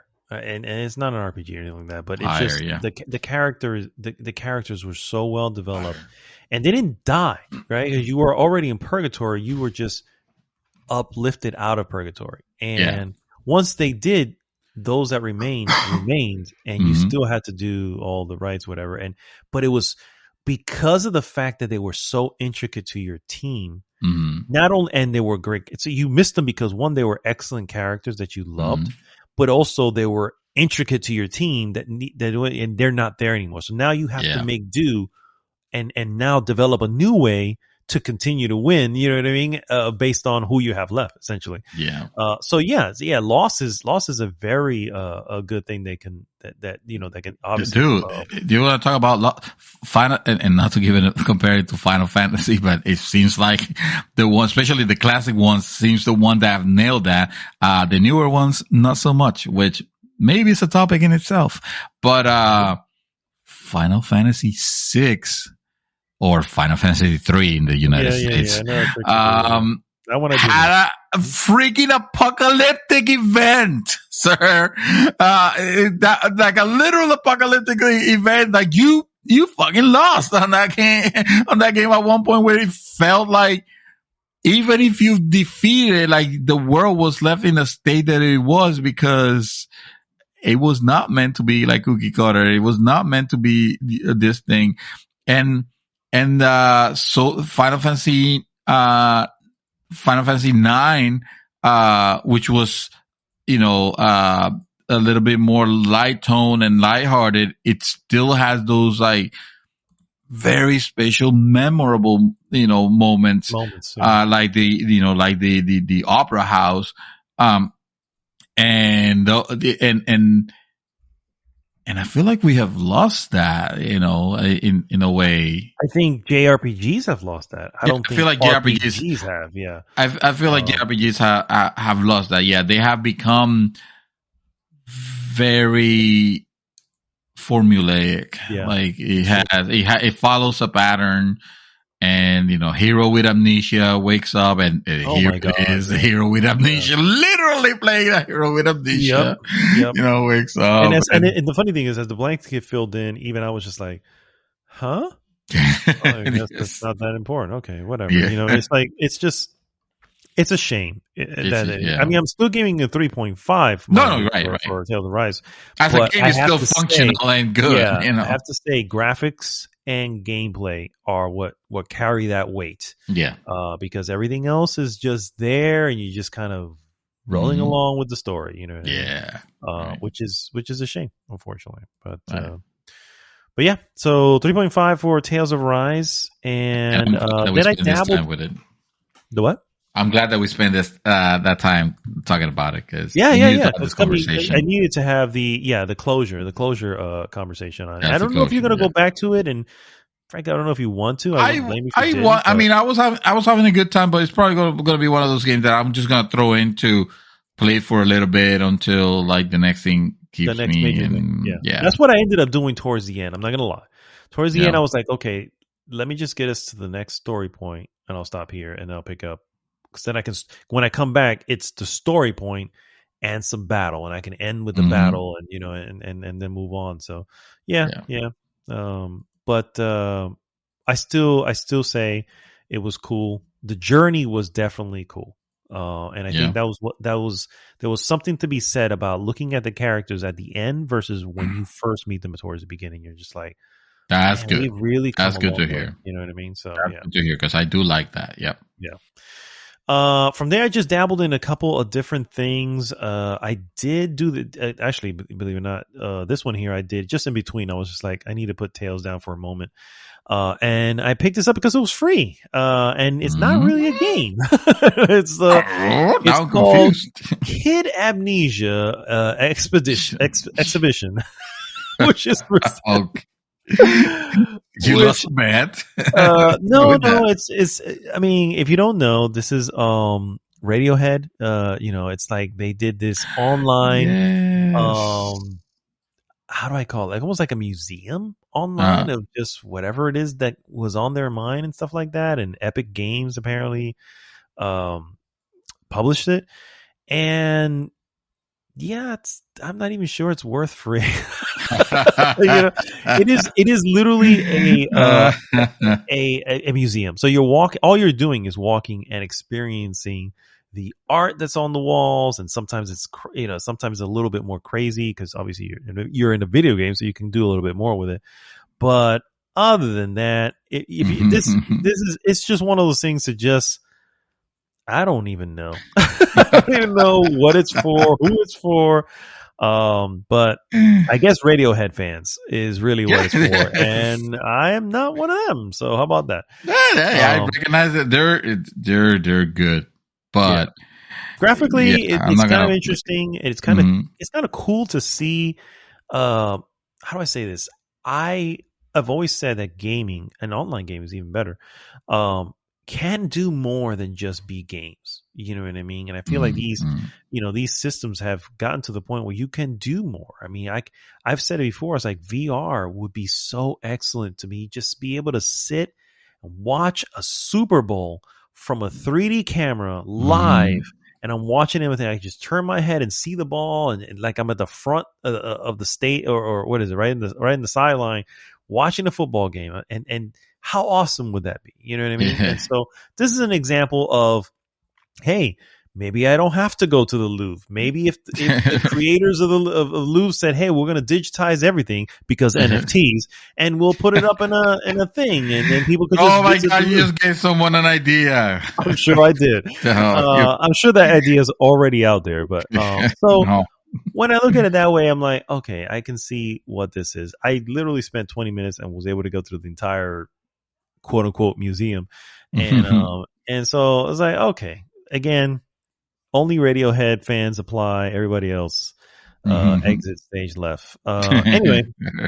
And then, believe it or not, it's funny that you mentioned a version of this, but I did buy and download Castlevania Requiem, which includes Symphony of the Night and Rondo of Blood, and I've been playing Rondo of Blood. Really? Yeah. It was so funny when you mentioned it. I was like, how about that? How about that? What is it about the holidays that say Castlevania? You know what I mean? The perfect piano, right? That should not even go together, but yet it did. I don't know. Maybe the castle, the moon. I don't know. But anyway, so I've been playing Rondo of Blood, and man, that's such a cool game. I never played this. This is literally my first time. And I realized that it was only in Japan early on when it came out, and it obviously came over after that. But Rondo of Blood, was that the where was this released? Genesis, PlayStation? oh, I think it wasn't even released on. I think it was only released on Japanese PC in Japan. Can you believe that? Oh wow! Here, let me look that up real quick. Rondo? Yeah, that's interesting because I know that was one, but that doesn't sound like the Genesis one that came out. The one that would have been the. Yeah, I was gonna say there's another one. Hold on, where'd you release? Fuck, man. That's a progenitor to Symphony of the Night. Symphony of the Night, yeah. Originally released in Japan, exclusively to Japan in 1993. It is a direct sequel. No, that's not. It's a direct prequel. Rondo of Blood, originally released in Japan as Akuma Dracula X Chino Rondo, is a platform. What the fuck, man? Give me some answers here, damn it. System. All right, here. Let me see. What? System. Doesn't fucking. Oh my god, platform. So TurboGrafx 16, TurboGrafx CD. Oh, there it is. There it is. And then of course, PC eventually Engine. PSP and the PSP. Yeah, the TurboGrafx 16 is a PC Engine. That's why it was not. Yeah. Yeah. So that's originally what I never played it, and it is a game of its time, and it has some frustrating fucking things where, when I jump and I'm assuming that because I'm facing forward, I jump backwards. I assume my character is automatically going to turn around, right? Because I'm jumping backwards. No, he jumps literally backwards. And I'm just like, okay, this makes no sense. So I have to turn my character around and then jump. It's and let me guess, the whip mechanics are the classic whip mechanics, not the Castlevania, the Super Castlevania 4. No, this is the classic, which was literally the best whip mechanic of all the Castlevanias. Oh, that's what, yeah. They have not replicated it from, I don't know for what reason. Yeah, this is just the forward one, and you got to make sure you're hitting within a specific spot. Yeah, but it's still a lot of fun. Obviously, it's been updated to allow you, because now, before, obviously, at least I would assume, I don't know, but I assume back in the day, you die, you start you lose all your life, you start all the way from the beginning. Well, here, no, you start over at the beginning of the level that you're already in. Oh, okay. So not super mega punishing then. Correct. It's still hard because it's old school, you know what I mean? And you still have the fucking Medusa heads, because fuck those things. Yes, because always. But yeah, so I'm playing that. I'm not, this is one of those I will dabble in a little bit and then get. Like if I only have an hour or so to play, then I'll probably just jump in on this and keep going. Yeah. And so, but this is it's funny that you happen to be jumping Castlevania, and I didn't want to say anything at all, so I got to my turn. Yeah. I played them all. The ones that, except for that stupid kid, whatever, Crypt Dracula game. But I even tried the Game Boy version. I was like, oh, that's funny. This is the first time that I'm playing the Game Boy version of Castlevania. And on this big ass screen, which of course everything looks like super blocky and obviously grayscale. Oh my god, they're still so grayscale. Weird. Damn. Oh yeah. I'm not sure if you can colorize. I don't think it has the option. I don't think Konami went that far. Well, didn't it? There was a game. There was a color thing that you can attach or some shit. I don't know what. Well, yeah, there was a Game Boy Color. Well, no, but but the Game Boy, there was a Game Boy. There was an adapter. There was an adapter that you could get for the Super Nintendo that lets you play. Yeah, that lets you play. And they had it did come in color. Yeah. Or some sort of, not color, but some sort of weird colors. Yeah. Right. Right. Okay. But so this I don't think this one offers it, because that would have made too much work for Konami. For Konami, oh yeah. They're just trying to cash in. They're not trying to get off the couch. I hear you. No, exactly. Let's just throw them together and let's resell them. Fair enough. Fair enough. So yeah, that's what I've been playing. I have seen a buttload of films. So sit Strap back, yourself, boys. relax, and enjoy this ride, my friend. It can't even be a selection of the good Nope. ones, huh? You gotta go Nope. through We're all gonna of go them. through all of them because they all have something to say, All even right. the ones who have nothing to say. You guys gotta wish that I was still talking now. I know everybody's clamoring for some more Dream Twister, aren't you? I can smell it from here. No, first of all, I do want to say I was able to finish season 2 of The Witcher, and Ooh. very enjoyable. It's a Good. little different from the book, because it's so That's for the fine, record, because we're not gonna know. I know most people, whatever. I read the damn book. Who No, cares? I know. I know. That's just to show that was me. Remember, that was me with Game of Thrones. Like, they obviously don't respect the lore. The books did it so much better. Fair enough. This one is from the Blood of Elves is the book, it is technically the second book, and they took some liberties, which is fine. Obviously, and season 1 also took a few liberties as well, mainly in the way it was told. Yeah, but we already know that series of dude in the Witcher books. And and so this one was actually very good. I did enjoy seeing Geralt and Ciri sort of make that bond that of already in the games. Obviously, if for those who don't know, the games take place way after this. At the end of the books, technically, the writer killed off his character with Geralt. You know what I mean? And so spoilers, yeah. But in the possible spoiler for the series. I mean, yeah, possible spoiler. In the games, right, Witcher 1 that came out to PC, they sort of retwisted that and said, "Oh, he was injured in his battle with the Wild Hunt, and he survived but lost his memory." So that's how they did it. That's how you get a brand new Witcher. Exactly. So anyway, that all said, it's really cool to see that Ciri has definitely grown up. I don't know if you've seen the first season, so one of my issues is like she's significantally grown. So it's like, yes, of my course. God, you can tell it's like it's been several years. Yeah, and it's like, oh, so she's and they don't even address that because it takes off literally seconds after the first season. I'm like, after the first season, really. So they fucking with time on the first season. But over here, no, they need to be canonical. Well, I guess so. Yeah, that is true. They don't do the crazy time jump. Everything is done in order. It does have a few callbacks that I enjoy. It's good seeing some of the characters again. I think Jaskier is still hilariously funny, and Geralt is still Geralt, but there's a lot of hilariously Superman. Yeah, exactly. There's a lot of cool monsters that they bring into this particular one, and a lot of cool stories, right? Because one of the things about Witcher has always been, the monsters are not always the monsters, right? It's usually the people around it, and the people are the monsters. And so they really kind of nail that in this season, I think. And I don't know, man, it came out pretty good, and I enjoyed it. I would give the season easily probably a 3.5 as well. Really good. It has it's a little bit more, how do I say this? A little bit more character building, which is good.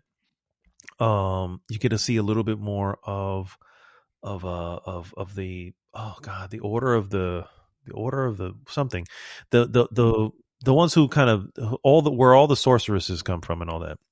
You see a little bit more of them. You finally get to see the and I won't say, but you know him from the game, the leader of Nilfgaard.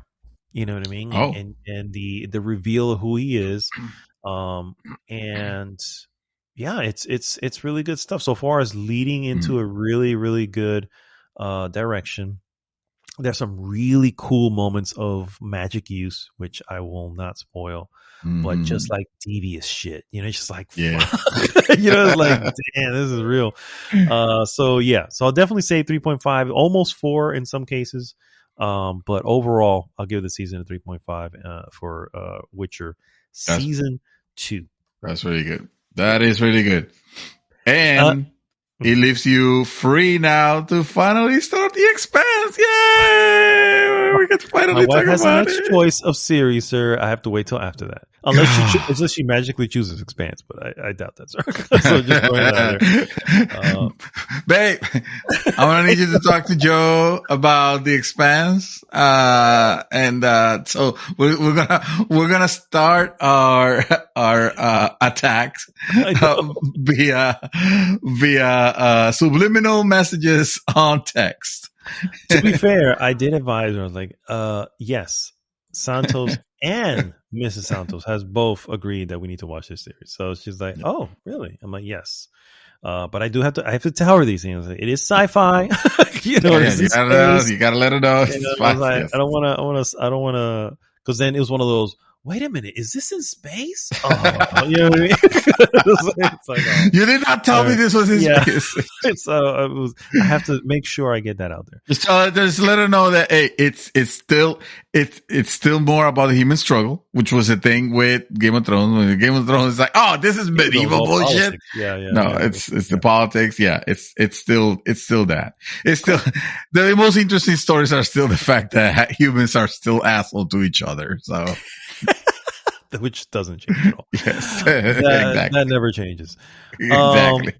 War never changes. The next movie I saw was The Electrical Life of Lewis Wayne. Yes. Oh, Jesus Christ. You see, this is what I try to right up your alley, my friend. Right up your alley. Is it really? This is not right up yet. But anyway, it is the story of Lewis Wayne, who's played by Benedict Cumberbatch. You know this gentleman, of course, as Doctor Strange.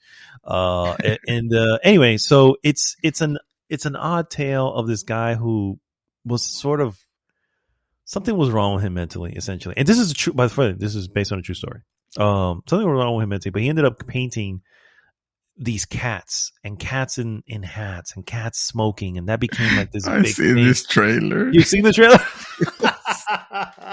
It's the thing that Amazon puts in front of you. There you go. Yeah. So this, for the record, I will throw out there, this was my wife's pick. This is one of her lists. Although overall it wasn't bad. It was actually pretty decent. I will give this one. That's a 3.0. We'll leave that one at a 3.0. That's a 3.0. No, keep talking about it because I don't want you to talk about The Last Cow. So please continue. We are definitely getting there. We're definitely getting there, my friend. No, so this one, I mean, overall, Claire Foy, a lot of good acting, a lot of good everything. It's a dramatic film. So it has its moments, but it has really beautiful moments.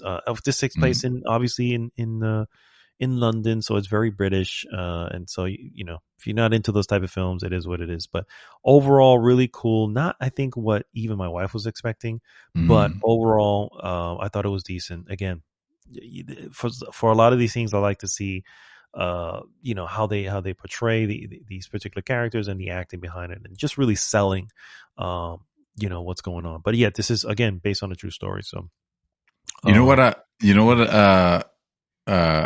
just occurred to me, and I apologize for the way my mind works, but I was completely uninterested on drawing cats. But it reminded me of it's the thing. It became like, no, so believe it or not, cats weren't like pets at a time. There was a time when cats were not pets. Dogs were, but cats were not. For whatever reason. Yeah. And so because of, or one of the reasons that this led to, was people started making cats their pets because they were like, oh yeah, we can have a cat at the house. Why can't we? And then of course, what were they considered? Like just like fucking like rats and shit out in the street. Really? It was just like that. No one ever had a cat at home. So you can thank Lewis Wayne for all these wonderful cat videos we have now on YouTube. There you go. Yeah. There you go. No, I was thinking that instead of next time that we have a bet and one of us loses, instead of making them play a horrible game and make them lose hours of their life, maybe just keep it down. Yeah, it could be like make you watch a terrible movie. Yeah, I already got the next one lined up for you, and Oh, it I just so already happened to be cats.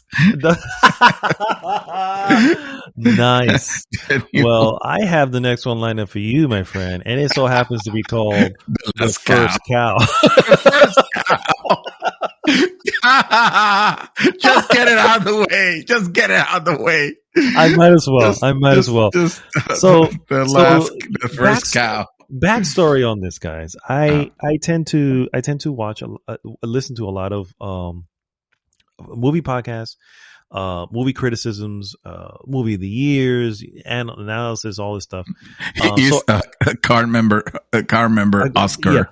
Yeah, I might as well be a card member of Cannes Film Festival. Yes, exactly. You went to the Academy. When they say the Academy Award winner, it's like, no, you went to that Academy. I am the Academy. When they say the Academy, it really is just one guy. It's just you pick it up. Yes. So this particular film, it's one of those random ones that sit at a 90-something% on Rotten Tomatoes. I saw the trailer, and I know you saw the trailer, and you say, I see nothing here that's interesting. Whatever, bro. Whatever. I was like, okay, this looks like an interesting tale of two folks. One, first of all, this takes place in a time where Asians are considered minority in America. This is way in America. We're talking about 1800s America. You know what I mean? And so I see the connection between these two characters, a cook and this random guy who's a sort of a weird businessman. And so they decide to essentially steal milk from the first cow in their area, this is like in Oregon or something like that. And create cakes and something that isn't in the area, and then make money and hopefully go to San Francisco is essentially what they want to do. So it's a simple story, right? The trailer was like, okay, I'm down. I can see. And of course, with the reviews, I'm like, well, that's got to be good. This definitely, I can already tell the type of film I'm getting into. So I'm like, all right, it is what it is. Oh my God, this film is not good. This film really? You needed to watch the whole thing to realize bad. It. Huh? And I'm going to start with the very first problem. They do not know how to light films. Okay, I sent you an image of the part in the trailer that you saw that was clearly visible. Yes, when he says they call me Cookie. Well, he's one of the characters is a cook. Yeah, and you can clearly see him. He has a beard. He has a hat. And he's like, "Oh, call me Cookie." Whatever. It was color calibrated. Yeah, I sent you what I didn't take a picture with my phone. I literally played it from Prime on my phone. And then snapped it right at that very moment. And what did you see in that picture, sir? Absolutely nothing except for the subtitle. Exactly. That's the only way that I knew that I could tell my phone was on. We turn off lights. I brought up the brightness of the TV. I was like, why can I not see this goddamn film? So that's problem number one. All right. Problem number two is that there were, again, I'm okay with nuance. I'll tell you this. I'm okay with nuance filmmaking. I am all right with it. I can sit and watch a movie where it's just, because it's purposely meant to do something and you're seeing an image and there's very long time without talking. I can do that because I know what I'm getting into. As long as there's a purpose in the end, I can deal with it. Yeah. When there's no purpose and half of that is in pitch black that I can't see. You know what I mean? It's my God. I'm like, what the fuck? I still can't believe that they went so bad on the brightness. Actually, they just needed to adjust the bright. I think you said it best. I think you said they just needed to take the lid off the camera. Yeah. Of the lens. It's true. It's like somebody left the cap on the lens of the camera as they were filming. That's hilarious. Oh my God. Yeah. And then the backup team is who was actually filming the trailer, right? Because the trailer is nice and clear and whatever. Anyway, what I told you about the film is exactly what there is. It didn't need to be long. It didn't need to be a lot of thoughtful. I really thought there was going to be more in between. I literally saw in the trailer pretty much all I needed to see and all that there was. And then the film is like, everything else is like, on this 90 on yes, Rotten and that is Tomatoes the movie. that's the most infuriating part, because I Wow. feel that this is one of those examples where these film critics want to be cool. They want, this is deal. It's a deal. They want to be smarter than everybody else and go, oh, you don't understand the little nuances of how he was, it's just like, no, it's a bad film and you're an ass for saying it's not. It's that simple. I look at film criticism and I love this particular group. I'm not going to say that. Well, you know what? I'm going to say that anyway. Slash film. Slash film. Okay. Slash Yes. film. Very I popular. love these guys. And it was funny how they were reviewing 2016's Ghostbuster. And while no one said they loved it, no one ever called out how crappy it was. And I feel like I listened to these guys well enough to know at least half of you would have said this is crappy. And you're not. And I feel like you're not because you're afraid of saying you're not. Or you're looking at everything, again, you're looking for nuances. No, there's no nuances in fucking 2016 Ghostbusters.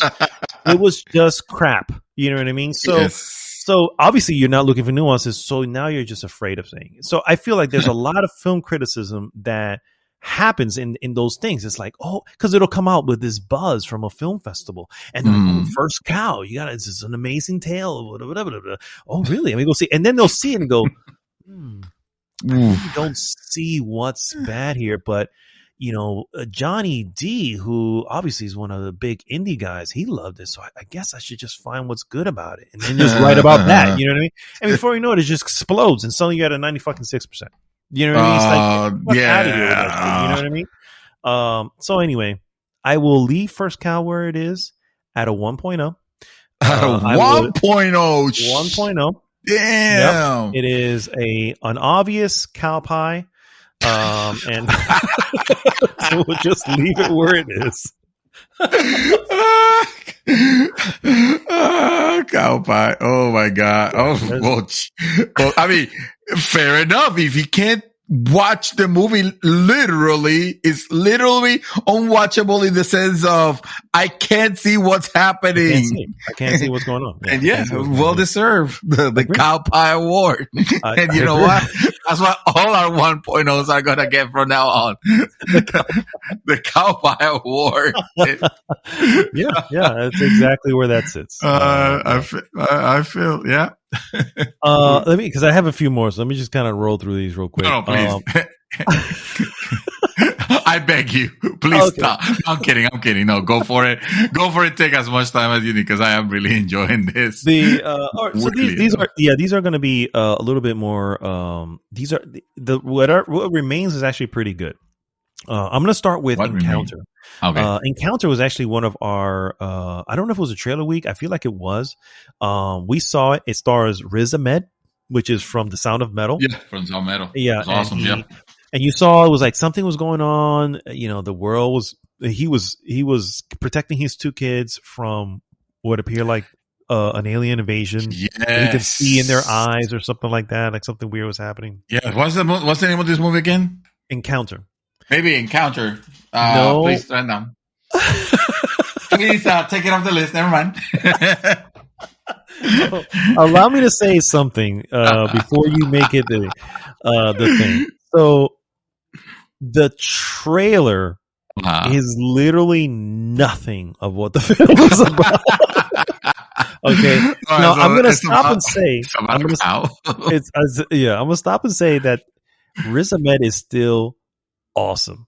He is still fucking great. I can't wait to see more of his what he brings, because he is amazing. It also stars freaking Academy Award winner Octavia Spencer, okay, who's also really good in the film.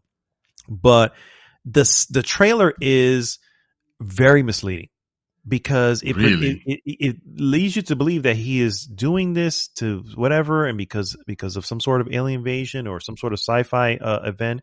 Uh, But at the end, this is not a sci-fi movie this is not a because sci-fi movie. yeah, this is not a sci-fi movie. So that alone, I won't say anything else when it comes to that. But that alone will say, okay, if you watch the trailer again, so you'll know what Uh-huh. it's about at that point, looking at the trailer. But anyway, Riz Ahmed is really cool. I think if they would have stuck with what they were trying to say and not try to make it a sci-fi thing, I think it would have been much cooler, or if at least it would have been presented in a different way. Mhm. Essentially, you kind of feel like he's already kind of loopy and crazy. You know what I mean? Oh. And that's essentially, what you. But the point is, I enjoyed it.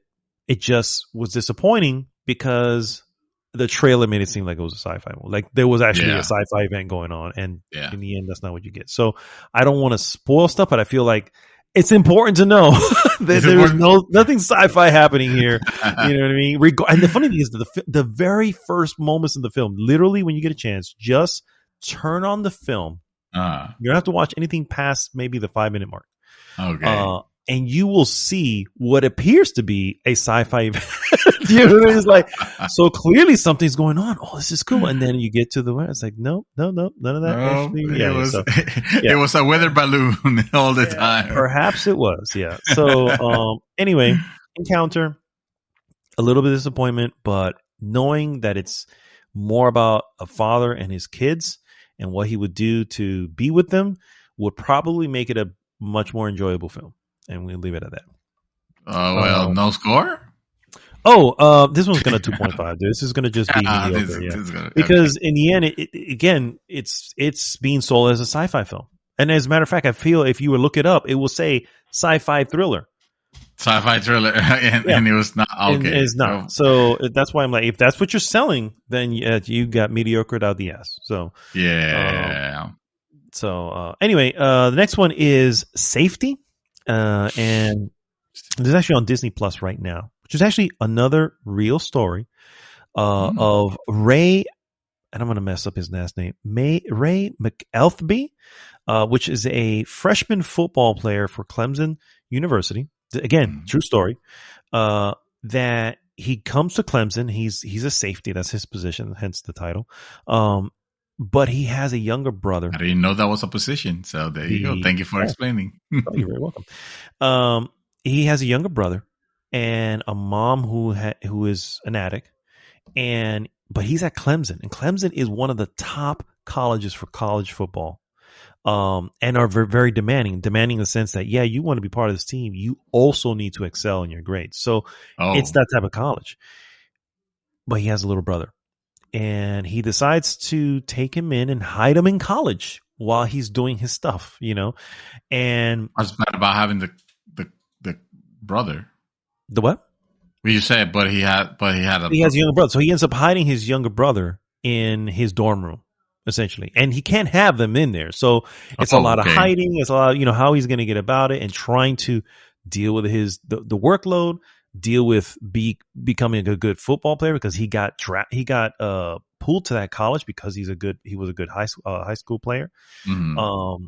And he's really, really smart. He's a smart kid, but it's just it's again, based on a true story. This is a Disney film, so I can highly recommend this. I would give this a 3.5, only because a lot of these actors you're seeing, you've never seen before. And you kind of, I never did a movie for that. I mean, I'm not dinging it because they have people you haven't seen before. It's just because you haven't seen them before.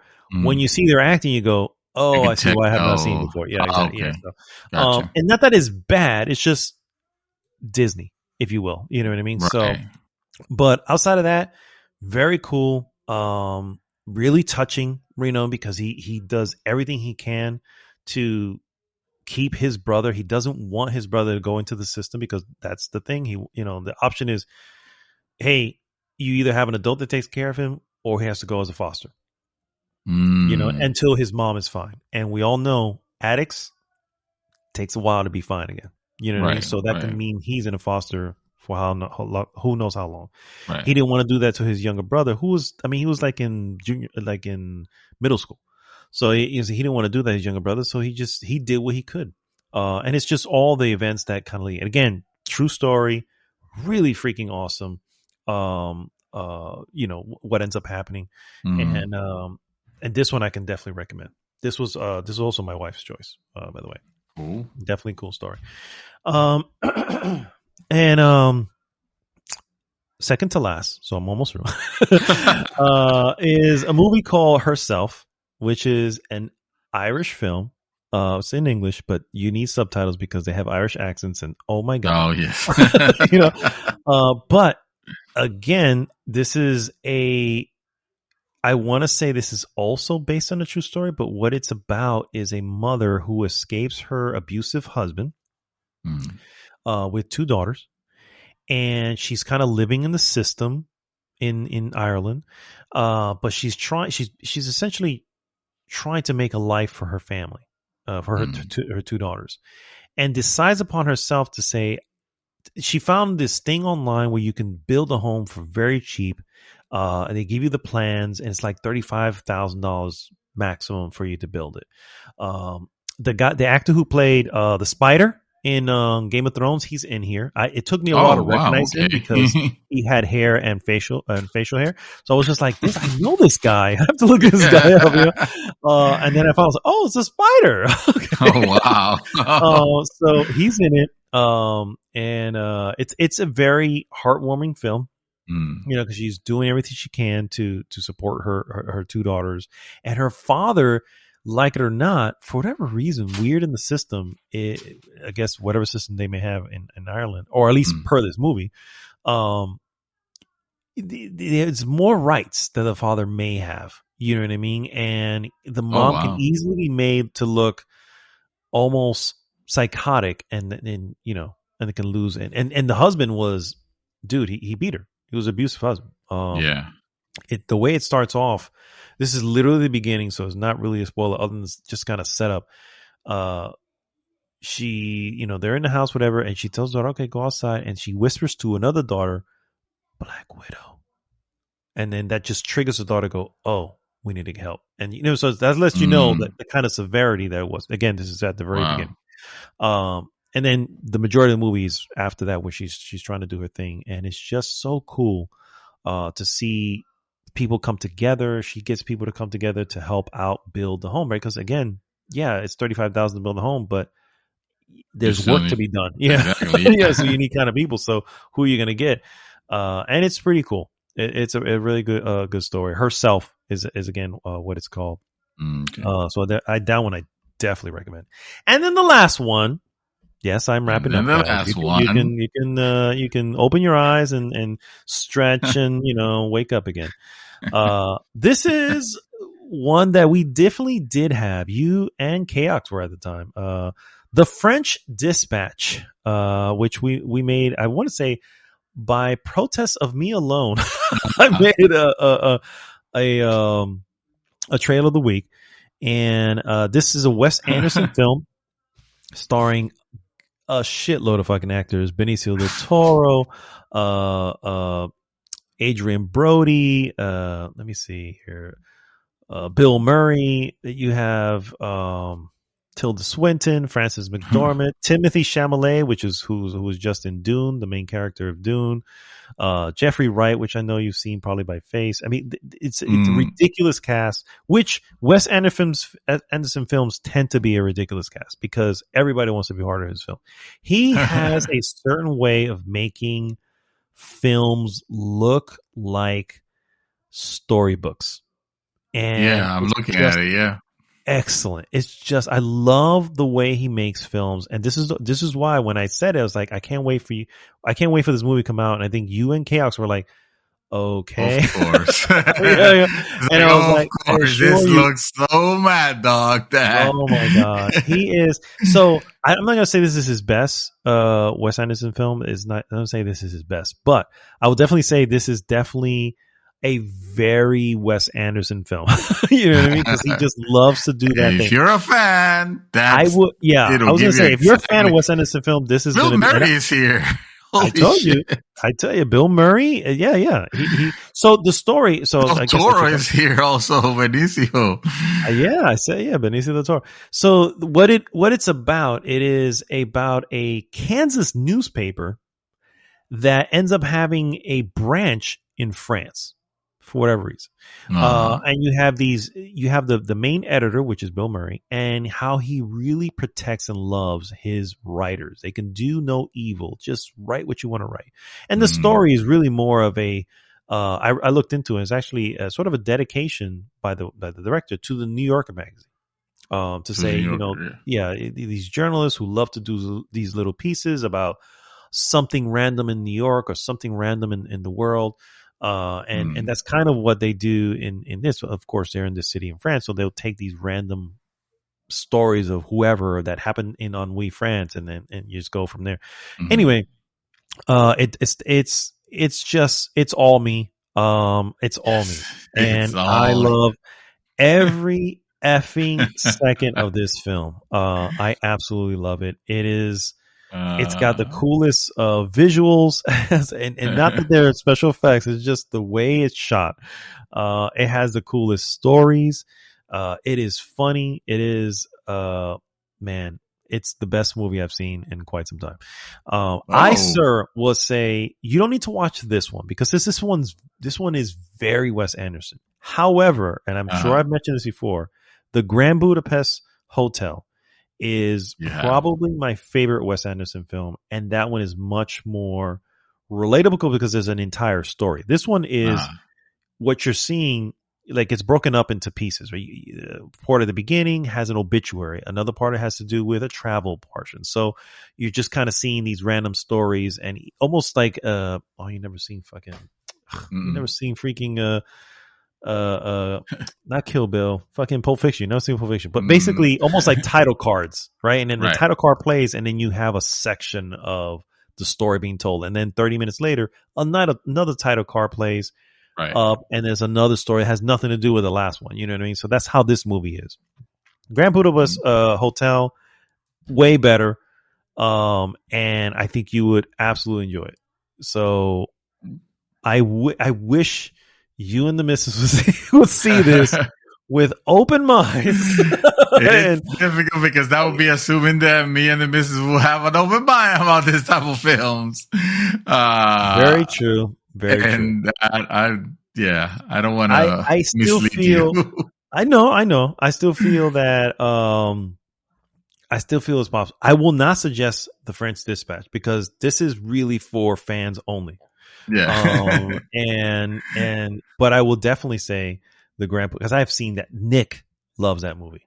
Yeah. Just letting you know. Nick, my son, who's 23 years old, loves the Grand Budapest Hotel. It's just an excellent film. That could be that's a more believable, realistic endorsement than this one, I'm sure. If it can relate to the common man, then I could do that. Fair enough, sir. I will not be insulted by that statement at all. Anyway, that, ladies and gentlemen, is all that we have been doing. Woo! See you next week, JJ!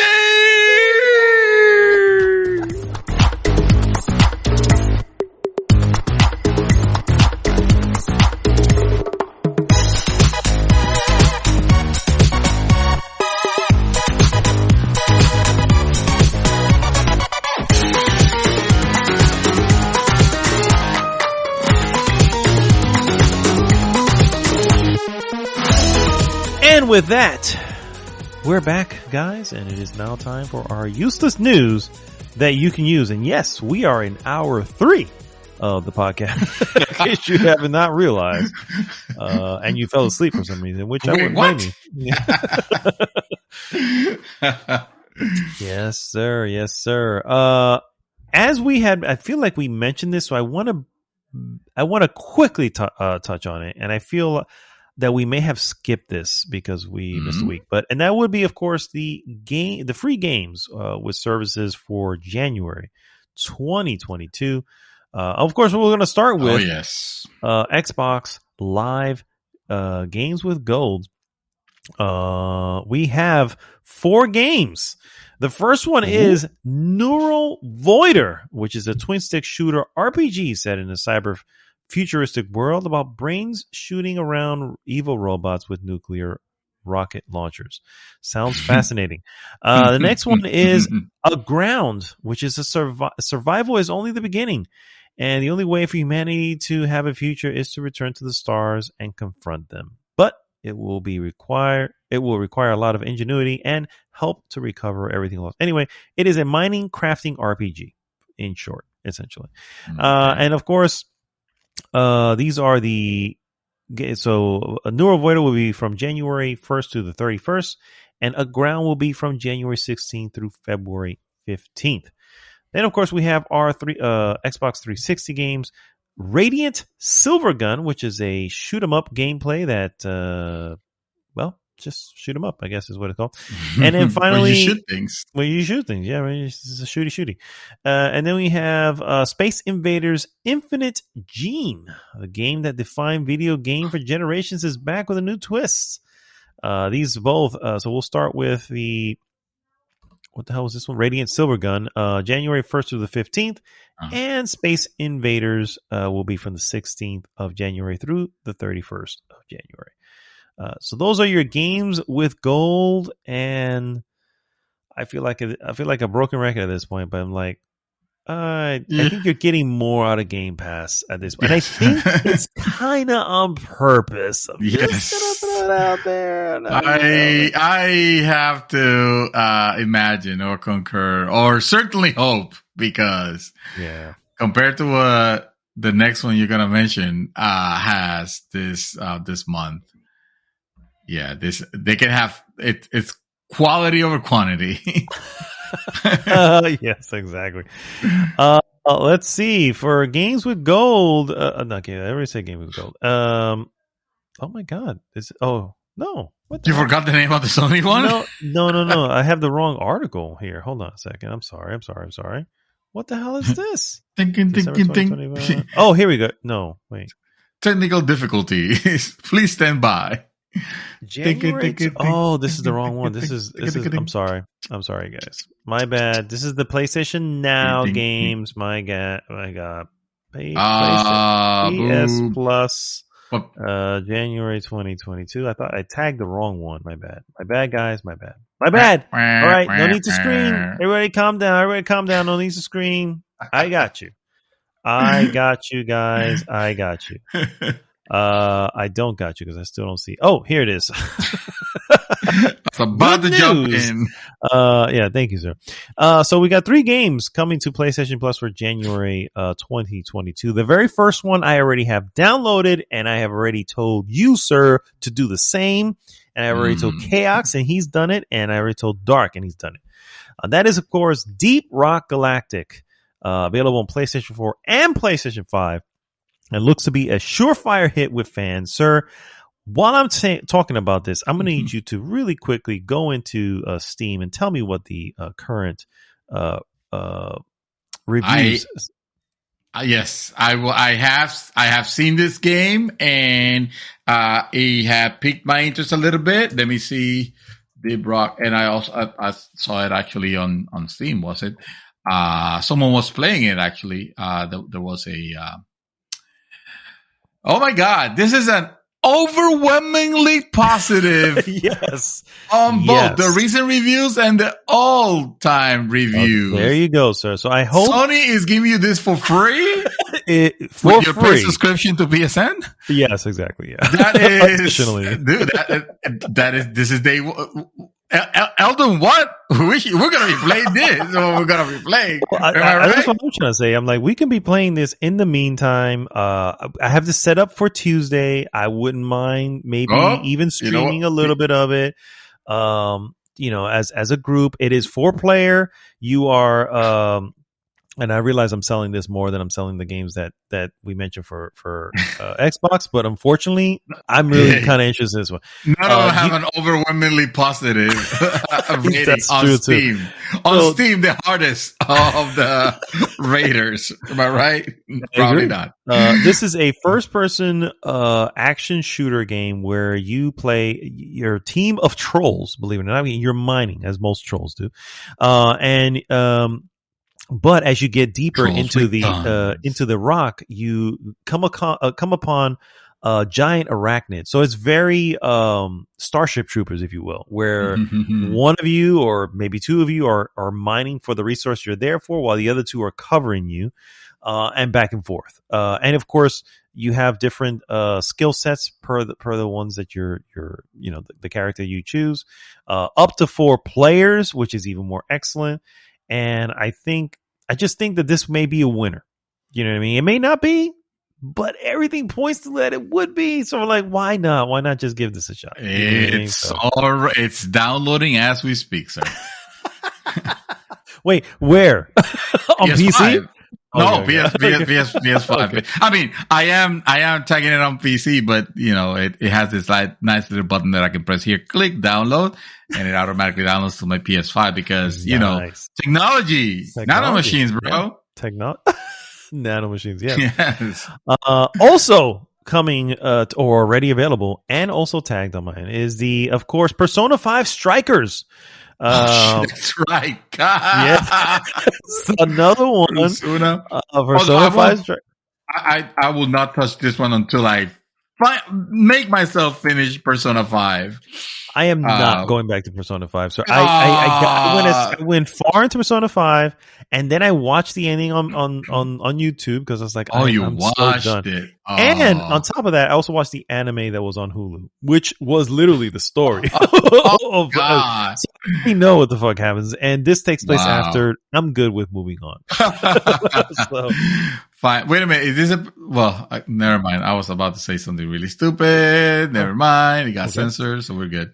good. I was So, looking yeah, for the PS5 version. That's what it was. Okay. There you go. Yes, there very you go. good. Yes. The Persona 5 spinoff is viewed as a cross between Atlas role-playing games and, of course, Dynasty Warriors, Musou-style games, which is the hack and slash, which I've never actually played, but, that type of game, that type of gameplay. But take that gameplay, which most people can say is very repetitive, whatever, and throw in, Persona 5, which I actually really did enjoy. I just got burned out on it. Yeah. I can probably get in on this. This is definitely not as long as Persona 5 or Persona 5 Royal. And so, yeah, definitely get in there. And of course, the last game is Dirt 5. Will be playable on both PlayStation 4 and PlayStation 5. Unfortunately, this, of course, I already is a own this one. So rally racing game. Kill Surprise. Fuck me. I already own this one. And I should have known better because it is good, but it heck of a lot better free. I spent I'm not a racing $30, guy. I want to say. Yeah, I'm not a racing guy. I'm not a racing guy, but I recognize. Looks great. Yeah, I recognize good shit when good shit's there, and it does look great. And It's fun. But it's a good fun. month. A hell of a way to start off January 2022. Oh hell yes. So yeah, again, I'm not this. I want to make sure you guys. I'm not attacking in any way Games with Gold, but really look at Games with Gold and what you got there. And it's like, Listen, it's guys, not, you're not really getting stuff. It's not about competition. You guys Yeah. have Game Pass. There's no competition here. You guys relax, all right? You're playing brand new games day one. You're playing, the Halo fucking Infinite when it came out. So relax, okay? We're allowed to have our fun, and Xbox Live or the things that they offer, 97% of the times are shit. All right. There's nothing wrong with admitting it. It's the first part of the healing stage, besides, again, you guys have Game Pass. So I will honestly, I feel like I should be including Game Pass in this. So I'm going to quite quick, go through what is coming to Game Pass in January 2022. You have Gorogoa, which I have, and it's actually really good. Olija, the Pedestrian, which actually is on my list to get at some point. Ember, EMBR, Mass Effect: The Legendary Edition, that's coming to the service. Outer Wilds, also coming to the service. These will be followed by Spelunky 2 and Anacrusis, which will come in on January 13th. There are some games that are leaving the service, which would be Ghost of a Tale, Kingdom Hearts 3, Pandemic. No. Yeah. No. So right now they have a rotation of 100 titles. So as things come in, things move out. But the new games, honestly, the major one there is a Mass Effect Legendary Edition. That is a huge game that if they were to release on Games with Gold would be like a competitive. Oh shit! They just released this, whatever. But and Outer Wilds, another one, a critical darling. Yeah. And they're not. They're going to Game Pass instead. So that's really where you want to go. So forget Games with Gold. Just get Game Pass. You all to be paying Game Pass. Probably not that much of a difference to pay. Yeah, probably not. Wait one for the to the other. And I just heard the Ascent it has been rated and it's probably going to be coming for PlayStation consoles. Guess what? You guys could just grab that right now. It's not even a new game for you guys. So, all right, chill. Now, exactly. For Nintendo, the games that are going to come out for Nintendo is Mario Kart 9. Yes, that's right. You heard that right. But don't misunderstand me. I'm not talking about getting it for free this week or this month or anytime soon, for that matter. But it has been reported that Mario Kart 9 is reportedly in development with a new twist. According to an industry analyst, Mario Kart 9 is currently in active development, will have a new racing twist, and could be teased this year. The speculation surrounding the game comes from Tokyo-based industry analyst Dr. Serkan Toto, who, when writing his predictions for the upcoming year for GameIndustry.biz, said that a new entry in the beloved racing series is on the way. Quote says, "I am aware that Mario Kart 8 Deluxe is still selling very well on the Nintendo Switch. But Mario Kart 9 rather, is in active development," he said, before saying that Nintendo could tease their next entry of the franchise this year. What's more, Toto also stated that Mario Kart 9 may launch with a new twist. Mario Kart games regularly includes twists in the kart racing formula, from Double Dash's two-character kart to Mario Kart 8's anti-gravity sections. While the analyst refrained from adding further, that hasn't stopped fans on social media from speculating on what the twist might be. Some theories are suggesting that the next installment could bring in a range of stars from other gaming franchises, to others rooting for an F1-centric take to the popular series. What? Why would I want that? Anyway, in addition to Toto's predictions surrounding Mario Kart 9, the analyst also suggested that 2022 could be the year that Nintendo brings another one of its series to mobile devices. On mobile, Nintendo has been very silent since Mario Kart Tour's launch in 2019, but I think 2022 is when we will see an established IP arriving on smart devices again, end quote. So, I like Mario Kart 8. Who doesn't? You don't, because you don't have that. But that's okay, because I know that game's still selling. Frankly, yeah. Still selling for $60. And fuck that is what I'm saying to that. But go ahead. It is. I mean, we already established games don't get old. And true. That game is fantastic. Prices do. I'm just saying. Yes, prices. Yes. Well, I mean, I'm not defending that shit was on the Wii. On the Wii, Mario Kart 8. This version is so much better, though. This version is so much better. Stop. I mean, yeah, sure, but come on now. Come on. Now. Not for $60 or whatever. No. It's not $60. It's probably 50 or whatever. No. Whatever it is. It's still a great fucking game. And No, for sure. That is for sure. Don't doubt that. All right. My next piece, guys. You know how we were like really talking up Elden Ring earlier in the show. Well, its director, Miyazaki-san, has said that Sony's PS5 remake, A Demon Soul, has put his team under extra pressure to improve the graphical fidelity of Elden Ring.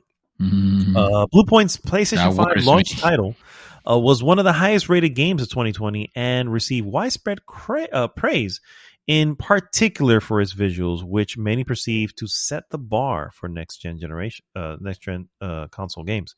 Speaking to the in the latest issue of Edge magazine, which is on sale now, the From Software designer revealed that he has not played Sony or Bluepoint's remake of his title, but he suggested that its impact has been felt by his development team. Quote, "Yes, I am pretty sure our graphics creation staff felt that pressure more than anyone else, and not just with Elden Ring, but with all the games we make. Graphical fidelity is not something we put as the top priority. What we ask for our graphics sides depends on the system and the requirements of the game itself, and is less priority compared to the other elements of development." This is me talking right now, and I say that's fair because in the end, gameplay sells. Continuing with his quote, "So this is always an area where I feel a little bit apologetic towards my graphics team because I know they work extremely hard, and they worked extremely hard in Elden Ring. Our graphics system team and our programmers have been pushing a lot of new features to create the best looking game we've ever made." Miyazaki went on to explain that he's actually had not played the PlayStation 5 version of Demon's Souls because he does not like revisiting his old creations. Quote, "As you say, I was not directly involved in it, and I haven't actually played the Demon's remake, but this is because I don't enjoy playing games that I've made in the past. It brings up a lot of old emotions, a lot of old memories, and this gets a little bit overwhelming, and it doesn't feel like playing anymore. So I have not played the Demon's remake, but I'm very glad to see that it got its fresh look, these brand new current gen graphics. It was an old game, so to see it get remade in this way and have players playing it was obviously something that made me very happy. It was a rough game back in the day with a relatively rough development, so I was anxious that new players would not enjoy it the same way. That was a cause of concern for me when it was released, but in the end, I'm just happy to see the reaction and happy to see people enjoying it. So that's just a quick little quote. I just found it interesting that Miyazaki and his team are obviously keeping eyes on what Bluepoint did, and Bluepoint really just redid what was already there. I don't know if you I would recommend everyone check out No Clip's documentary on Demon Souls remake, which was through Bluepoint. It's funny because that documentary starts off with, we get requests. This is the guy saying we get requests all the time. Hey, why don't you interview From Software and whatever? And it's like, yeah, we ask all the time, and they always, never fails, and very politely decline. You know what I mean?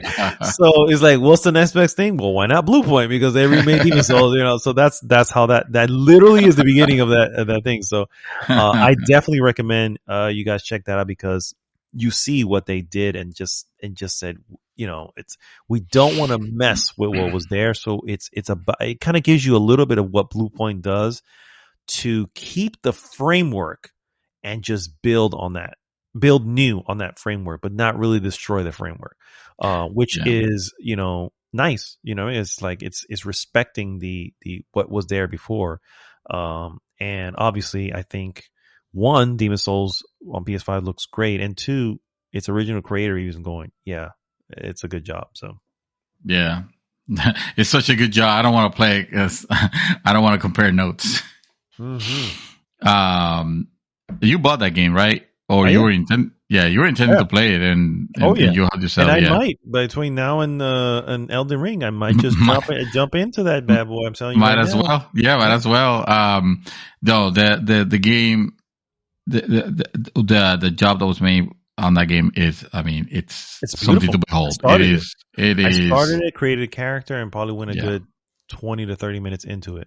Yeah, And I was like, wow, this is they did a wow. fantastic job with it. Yeah. Thinking You of know. Dark Souls first one, right? And Right. see how that was. Even the remastered still has rough edges. Dark Souls 3 looks amazing. And then this is just like Yeah. fucking hell. Yeah. It's still, the gameplay is still a game of its time, but I mean, But it has they been can't updated. completely. It has been updated. Yeah. it has. there's been updates. It definitely has. But you do notice where The shortcut. yeah, exactly, yeah. Well, I started talking. I gave news about Mario Kart 9. I feel like I'm done, but okay. You guys want more sequels that might be in the horizon? Horizon Journey to the West. No, I'm not talking about that one. Jedi Fallen Order 2 Whoa. reveal coming before June, and might launch as late as 2022. At least according to this report. A follow-up to EA's and Respawn's single-player action game, Jedi Fallen Order, may be set to reveal and release in 2022, a new report claims. It looks like everyone's favorite newly introduced Jedi Padawan, Carl Kestis, that is his name, might be coming back to the fore. I thought that should have said coming back to the Force, but I'll be coming back to the fore with his Stinger Mantis ship. Oh, that's right, the ship, and his ragtag bunch of followers in tow. In new reports, if new reports are to be believed, Star Wars Jedi Fallen Order 2 is being prepared for a pre-E3 reveal with a potential launch date at the end of 2022. This information comes from industry leader and incessant chatterbox Jeff Grubb, who started talking about the unannounced sequel in a Giant Bomb stream. Grubb reckons that publisher EA and developer Respawn want to debut the game in a significant way prior to E3 kicking off in June of this year. This will give the studio and the publisher plenty of time to get the title hyped up and in front of people's eyes before a potential release at the end of 2022.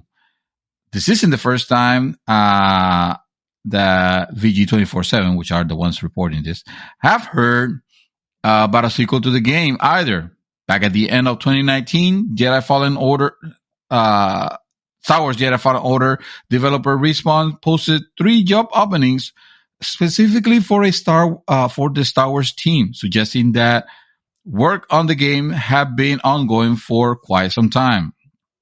It is not really a surprise that we are seeing a sequel to this game. The first title received largely favorable reviews from critics and was a commercial success to boot, selling over 10 million copies by 2020. And of course, we all already know that EA holds the right to Star Wars console games until 2023. So they're going to try to milk it for what it's worth, for what's left.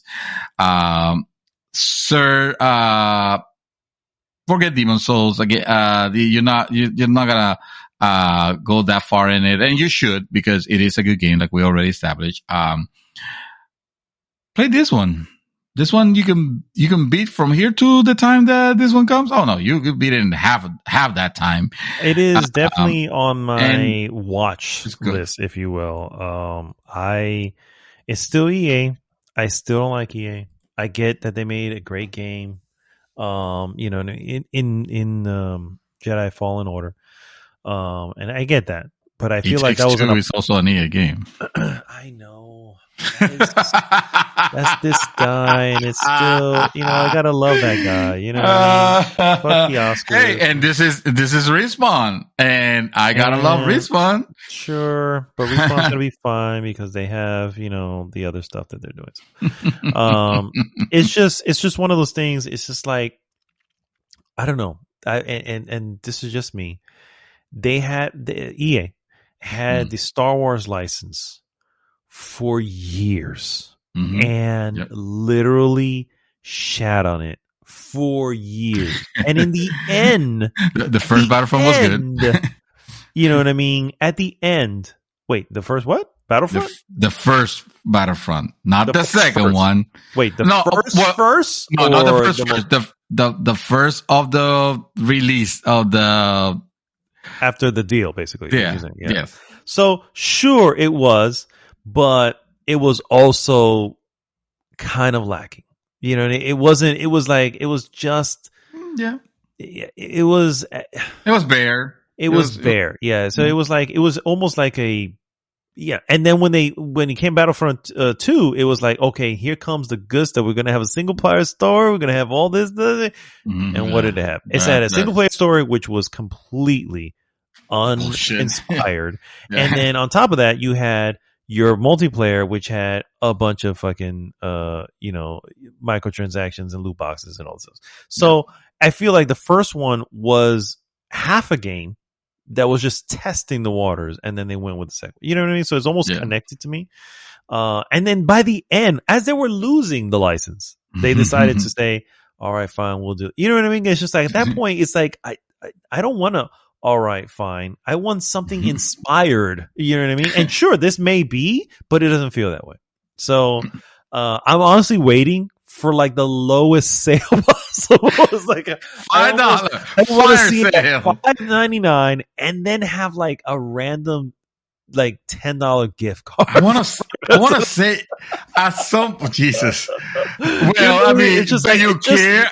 At this point, do you care in what platform do you buy it? Because I was gonna say Amazon Prime has it for free right now for PC, so you can grab it from there. You don't give a shit about the game or the platform that you're playing it in. Evidently, no, I don't. So that's what I'm trying to say. So when I say that, yes, I'm not trying to diss Respawn or something like that, and it's really not their fault. But in the end, because fuck them, that's why. But in the end, it's just like, if you really look at the pattern and just the history, it's just like you guys literally squandered this. Oh, and by the way, we'll never see the Amy Hennig game that I was just like, oh, it's here, 2030, I mean, Star Wars 1313. No, that was before that. No, that was before that. The Hennig one was called, what was that shit called? Something different. The Ridiculous Six. I don't know. No, it was like something like, I don't know, like Wander or something like that. It was something, but it was in the Star Wars universe. Right. And it was just like, man, we're never going to see that. I mean, remember, Amy Hennig is behind, never gonna... the original Uncharted up to Uncharted 3. You know what I'm saying? I'm like, man, we're never gonna see that. Gonna see those. And no, because EA just fucking said no. You're making it sound like it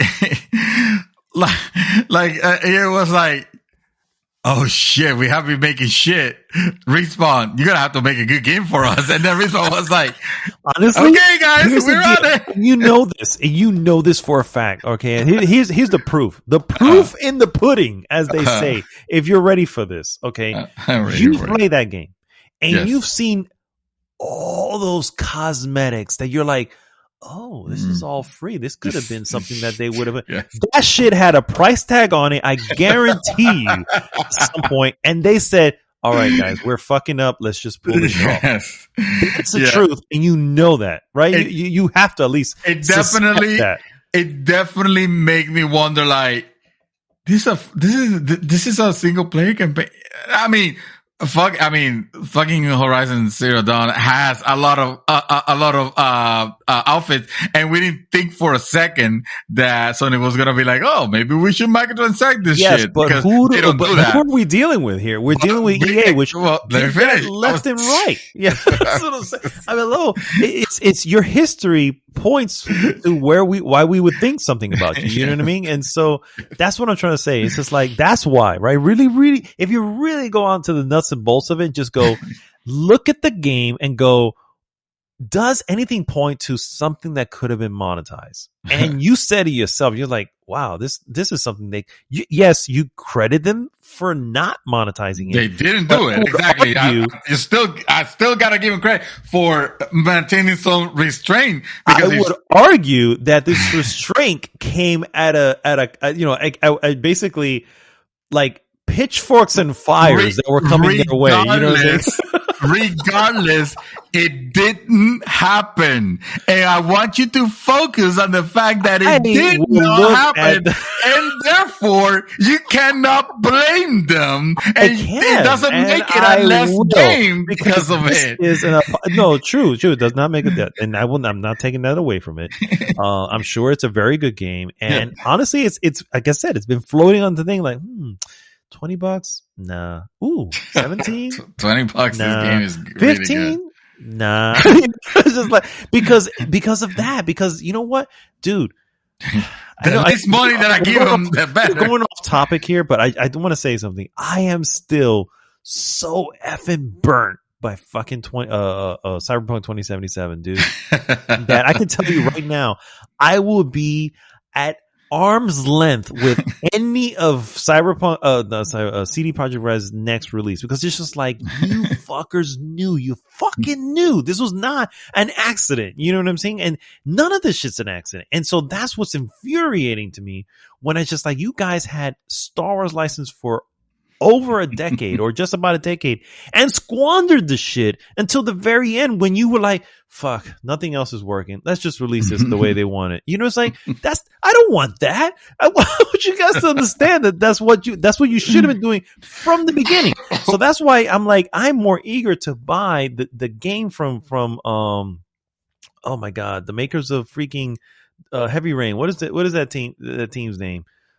Shit! I don't remember. You know what I'm talking about, but they released the trailer, right? We saw the trailer for what will be a Star Wars game made by David Cage. You know what I mean? And it's just like, oh my God, I want that. You know, hell yeah, I want that. Quantum Dream.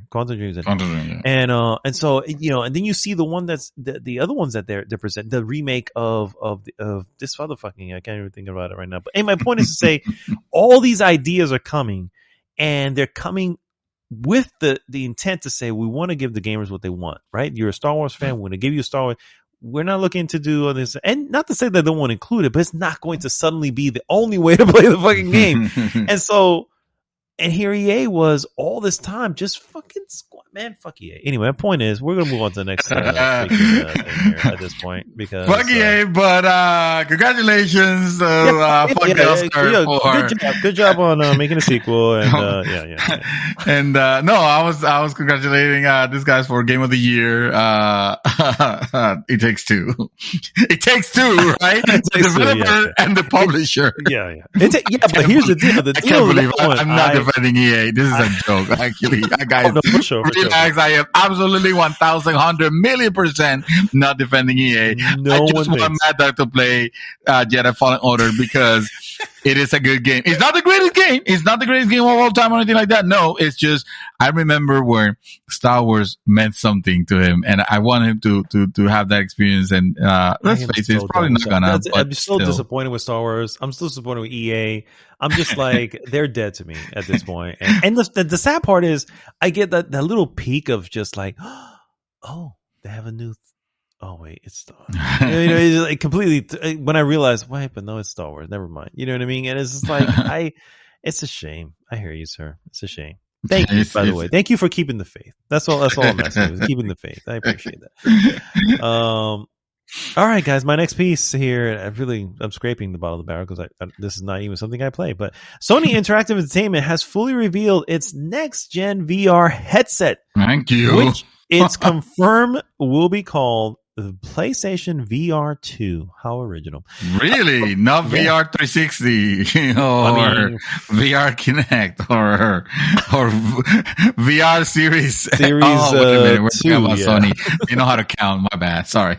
During Sony's CES 2022 keynote on Tuesday this past week, the company shared official technical specs for PlayStation 5 accessory and also confirmed the name for the VR controller, PlayStation VR 2 Sense controller. It also announced the first PSVR 2 cents, yeah. The first VR game called Horizon Call of the Mountain from Gorilla and Firesprite. PSVR 2 will feature 4K HDR 110-degree field of view visuals with foveated rendering. I don't even know if I'm saying that right. Or this could be a typo for all I know. Its OLED display. Sounds horrible. Yeah. Its OLED display will offer a 2000 by 2040 resolution per eye and frame rates of 90 to 120 hertz. The headset will include inside-out tracking via integrated cameras embedded in the headset, allowing games to track movements without the need for external cameras as well as eye tracking. Sony will introduce 3D audio and headset feedback, which it describes as a, quote, new sensory feature that amplifies the sensations of in-game actions for the player, end quote. This is created by a single built-in motor with vibrations, and the company said allowing players to feel a character's elevated pulse during tense moment, the rush of objects passing close to the character's head, or the thrust of a vehicle as the character speeds forward. Finally, Sony promises the simple setup process for the PSVR 2 with a single cable required to be connected directly to the PS5 console. Sir, what's your temperature check on VR 2 here? I'm glad that they're doing it because that means that they are not giving up. Abandoning? Yeah. Abandoning it. So they have faith. They have faith in it, and like I was saying, I'm not. VR is not my favorite thing right now. I still like the regular method of playing games. I'm not averse to finding a new way. The technology hasn't been there, and I used to. Or I might say, I still like I'm still not sold in the idea of VR, but with every iteration, we do actually get closer to something that, to that line where I'll be able to say like, oh, okay, yes, this is a new method of playing games. And as it continues to develop in generation, it may get to the point where it becomes like, okay, this is video gaming now. If, to be quite honest with you, because it seems like that's where we're going, right? With the whole thing with having the meta, the meta universes and all that crap. So at one point, like right now, it's still early. But another step has been taken by a giant company, yep. And it just takes someone adapting this like majorly for the other ones to follow and to take this seriously. I wouldn't buy it yet, though. I'm not, like I said, I'm not sold on the idea yet. So, but I'm glad that they're following. I'm glad that they're doing it. Yeah, good stuff. I think I'm glad that they're doing, and this is going to be news for me and for my PC brethren, the few of you that listen. Death Stranding's director's cut coming to PC this spring. Woohoo! Kojima Productions and 505 Games have announced that Death Stranding's director's cut will be released on PC this spring. releasing simultaneously on both Steam and Epic Games Store. It was also announced today that the game will incorporate Intel's new XE Super Sampling, or XESS, because the PC crowd needs more acronyms and more ridiculous acronyms to memorize. How many do you know already, Mad Dog? Very few, sir. Very few. like 4. Pretty much. The Intel's new XE Super Sampling graphics technology for an enhanced experience. The tech uses machine learning to enable players to explore the game's unique environment in high graphical detail, along with enjoying elevated performance. So basically, it's very similar. This is me talking. It's basically very similar to NVIDIA's DLSS, where through machine learning, it takes it takes low resolution and can upscale it to high resolution, look very nice without using a lot of power to do so. To put it in simple terms, Death Stranding was released in 2019 for PS4 and it sold 5 million copies. A PC version was released in 2020 with further refinements, and the director's cut arrived on September 24 for PS5. I was playing actually that game because I did enjoy Death Stranding. I did too. Yeah, I did enjoy it a whole lot. This version of the game features new content and updated gameplay mechanics, new weapons and equipment, and a shooting range. There's also new missions, fights, new areas, along with new delivery methods such as the cargo catapult. There's also a body bot and jump ramps you can build to cross gaps. The director's cut even features a fragile circuit racing mode, a tweaked UI, and a friend play feature. I don't know what a friend play feature is. Didn't hear of that on the original one. Anyway, I don't think it's going to be co-op. So, anyway, I really like Death Stranding. I'll be honest with you. I don't think that any of the things that got added to the director's cut makes the version the ultimate edition or anything like that. Anything close. I mean, it made sense when it was announced that, they're up-resing it to PS5 plus let's add this up. So that sounds nice. It didn't sound nice, however, when they try to sell those options to you. We're like, but it's going to cost this amount. It's not a free upgrade. Like, that was bullshit. I still bought it anyway because I'm a massive idiot. Did. Mm-hmm. And I wanted to have an excuse to play Death Stranding again. And guess what? It looks like I'm going to end up buying it again on PC. For preservation purposes, of course. Sure. Yeah. We'll call it that. That's my last piece, sir. Okay, good stuff. My last piece here's a quick one. Ghost of Tsushima has now sold 8 million copies. Yes, announced. And the director from Days Gone said, our game sold 8 million copies, and Sony said, fuck you. Yeah.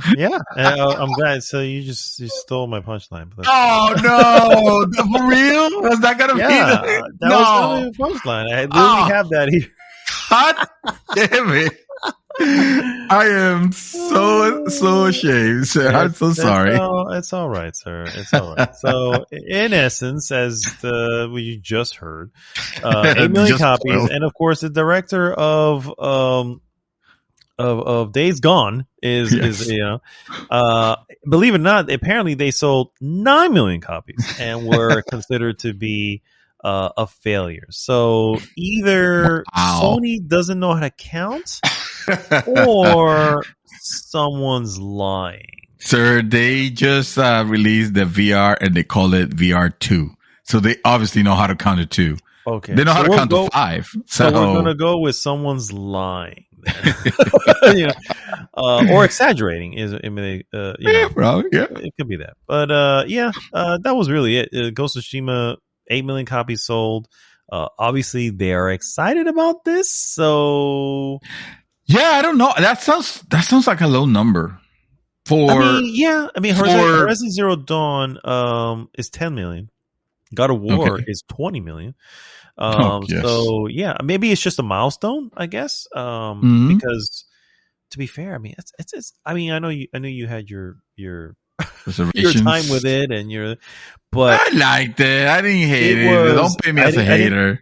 No, I'm not saying you're a hater, but you obviously had your issues with it. It was lengthy and big and but it definitely was a especially when they released that Legends, and the Legends mode was free on top of that. You know what I mean? It's just like it really I actually played Legends, and I'm not even into that multiplayer bullshit. I was like really enjoying this shit. Yeah, we were having fun. Yeah, and so I'm like, this is good stuff. So I don't know, man. It's cool. Again, it's just probably just a milestone thing. I don't know why. I mean, it was Sucker Punch who announced it, but which is still Sony. I mean, I get it, but yeah, it's just an interesting thing. And yes, it was very funny to hear the developer of he's no longer with, by the way, because obviously he's not going to be able to complain about it if he's still with Sony. But ex-developer, and that's the other reason why I'm like, are we just bitching and moaning? I'm just saying, I was like, I don't know. I mean, who knows, right? Who knows what was going on in the background there? Next time, don't call your zombies freakers. Exactly. And nobody will look at your game like, what is this ridiculous bullshit? Yeah. It's funny because I have a feeling, and this is just me, I'm already done with news, but I have a feeling that, because I do want to try Days Gone, but Days Gone is a meaty game. For the record, it's not. Yeah, this is not a quick game. Let me see here. No. Yeah, exactly. Well, not exactly, but what is the estimate of that game? And 40 million hours. Estimated with the main story with a big extra, you're looking at 51 hours. There you go. So that's not a short game. So I have a feeling that when you and I, if we eventually do get to it, I feel like we're gonna be pleasantly surprised. Yeah, it feels like the type of game where you could especially see the version that we're playing. Whoa, what happened to my mic? Hold on, while I fix my mic, I'm going to be talking. The versions that we'll be playing are the upgraded ones, right? Because Days Gone came out on PS4, right? And then a PS5 patch came out for it, right? It's true, but also keep in mind, this is the thing that a little thing that they seem to forget. The game came out buggy compared to a lot of first party titles. And yes, it has been corrected since. Yes, it has. But at launch, it launched not very good. It launched at what it was like, okay, well, I see what they were doing here, but it was buggy. Again, it has been addressed and has been fixed since. But the thing is, like, you got to look at Sony, and don't get me wrong, I'm not trying to defend Sony. They're a fucking corporation. They can defend themselves. But I'm trying to say is, like, if they're obviously looking to say, all right, we don't have Game Pass, we don't have all this. What we have is we're going to make quality titles at a high standard and release those. And then when you release Days Gone and it wasn't running up to par like most of the other games, then I can see why they're like, this is not what we wanted. Sure, it sold 9 million copies. Yeah. And I still feel like that should be celebrated, for the record. You know what I mean? But at the same time, I'm like, when you launch poorly, well, you get what happened. Now, did Sony force them to launch? I don't know. You know what I mean? It could be they were like, we're not ready yet. I'm just saying we're not ready yet, but we'll do it, but we're not ready yet. And it could be that. But, in the end, that's, I think there's a little more in the background. Anyway, we'll leave that. All right, guys, stay tuned. We'll be right back with our Hot Topic.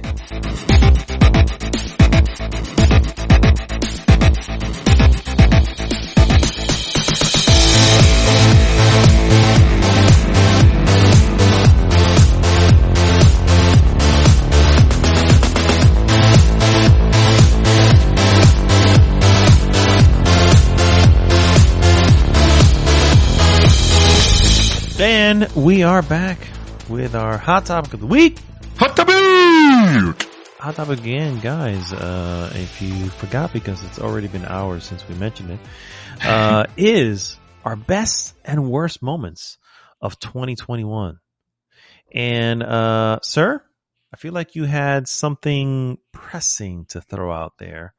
If my assessment of our off recording, maybe no. Hold on. It would have been okay. I already talked about the expense. Let me see. I already. No, not outside the spirit of what we're about to go. Or if you want me to start. Well, basically, on how it is, you're gonna have to remind me. We talk about a lot of shit off camera, microphone. So please leave me. First off, well done, sir, in dancing around whatever it is you felt you needed to dance around there. I honestly don't fucking remember. That's excellent. I was saying that this particular topic, it's like we didn't want to just square it away for games only, because obviously we've had our year-end discussion already, and when we spoke about our game of the year best, and the best and the most disappointing, all that.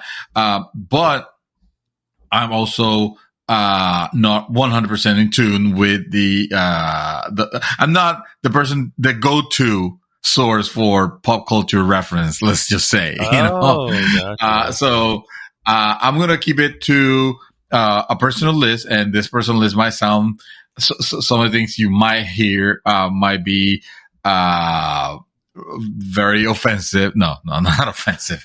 It might be offensive to my nerd cred, and but that's okay, because if I watched it was because either I had time or I had some interest, or they made me, but I ended up enjoying it. And if I missed something that you really like this year, well, that's what you got Naldo for. And if Mad Dog misses something that you like and wasn't mentioned, then write all the angry stuff to him.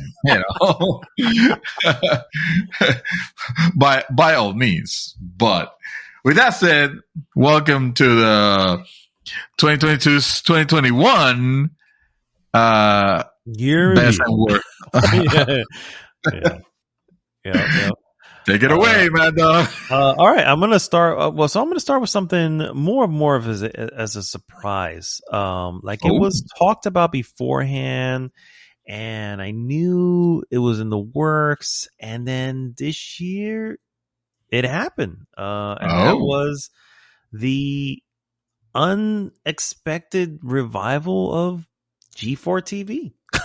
Yes, yeah, that happened this year. Yeah, that happened this year, and frankly, I was constantly telling myself, "Why? No, you don't have to do it anymore." And YouTube is a thing, and and yet here I am.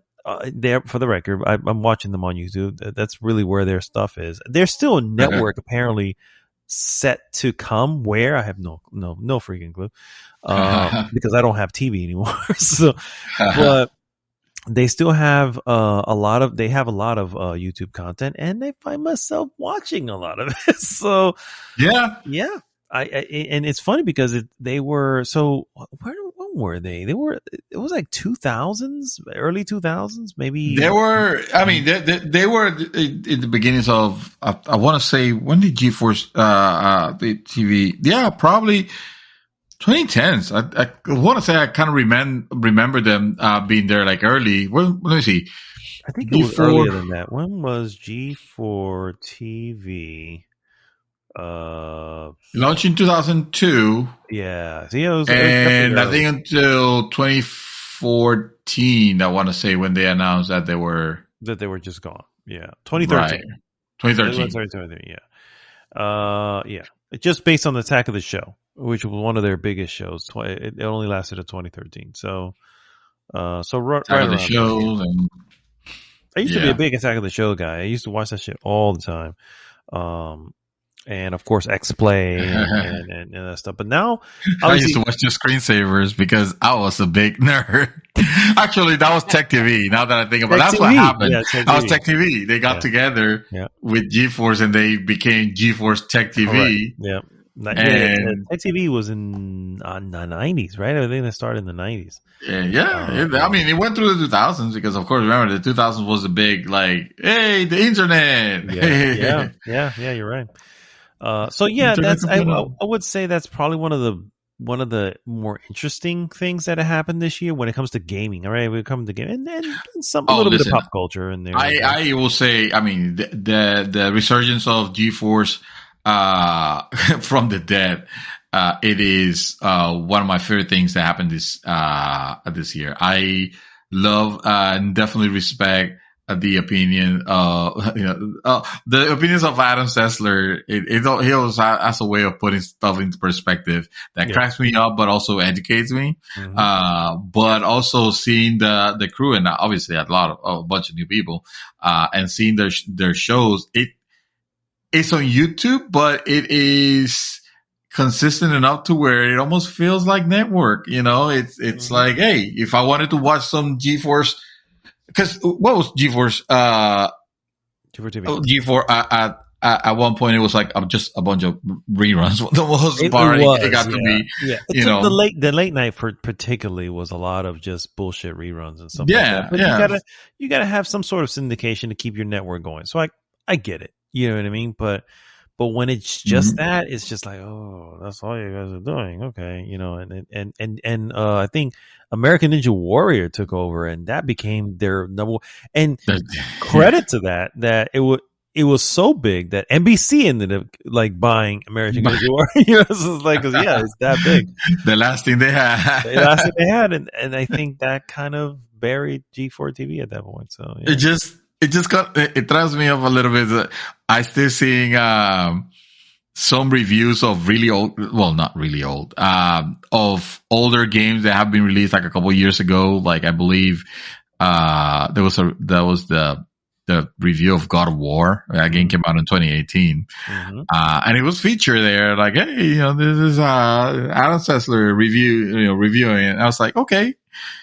I guess they're going through the backlog that they didn't have time while they were off air, but that's kind of awesome. Yeah. It's definitely, to me, I still find it just really fascinating that it was resurrected. I think is really the best way to call it, mm-hmm. Because it was dead, and frankly, it's gonna die again if they don't embrace internet and streaming, and it's like you really got it. That's when you look at all the current content creators.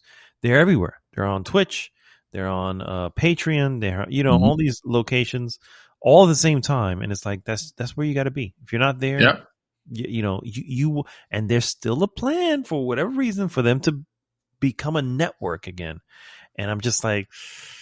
Dude, I don't have TV anymore. I mean, I know why they're trying to do it, because they're trying to bring.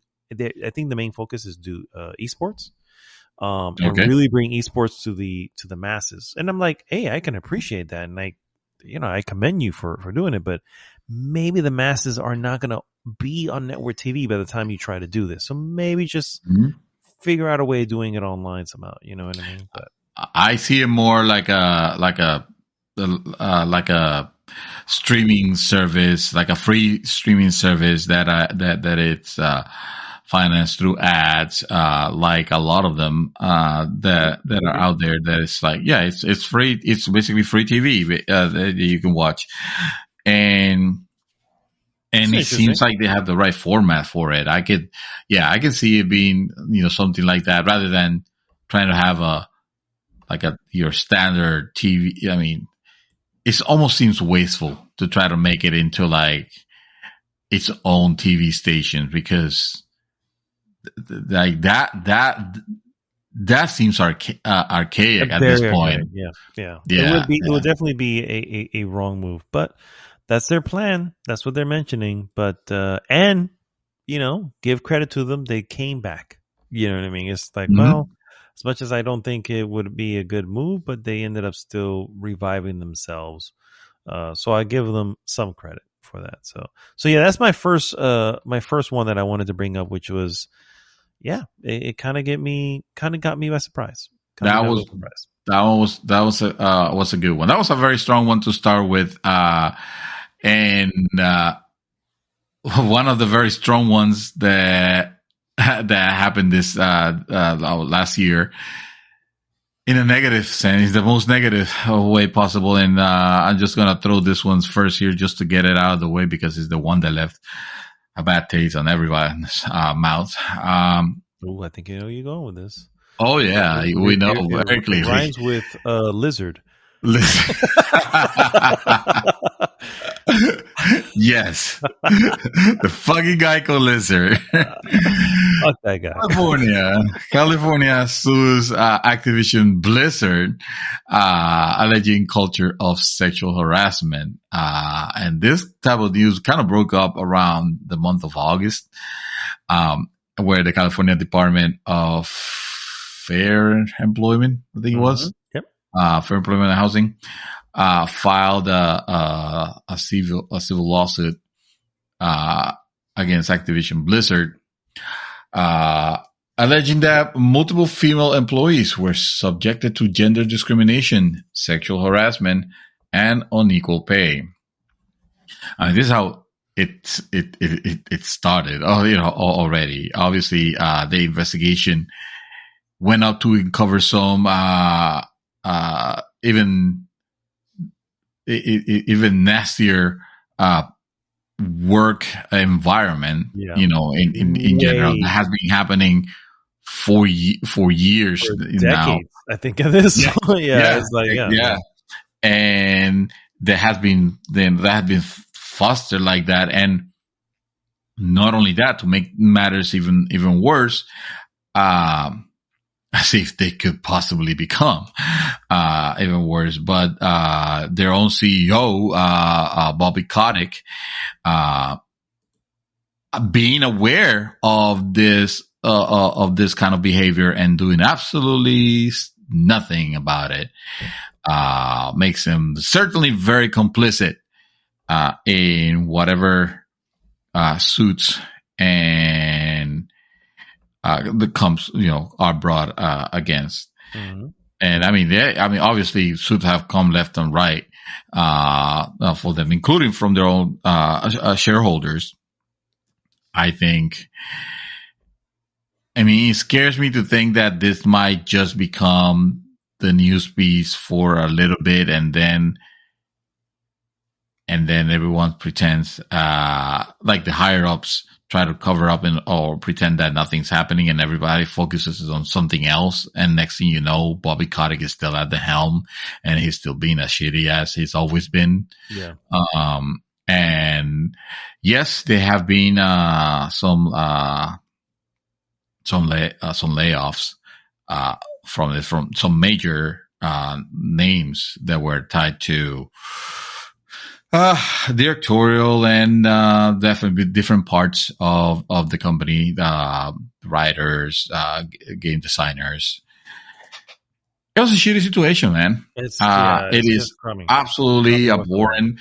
It is a wake up call, and a lot of companies basically to start paying closer attention to the work environment. Mm-hmm.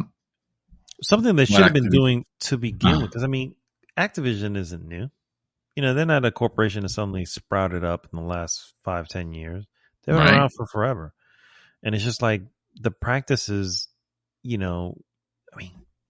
Just look where the world's going, right? It's like you already kind of knew things were changing for the better, to protect women and minority and all this stuff in the workplace, because the reality is that they're not treated well, and to not even make the attempt to adjust. It's just like, wow, that is a special kind of dumbass. You know what I mean? And just an evil. So yeah, man, I Yeah. 100% agree on that.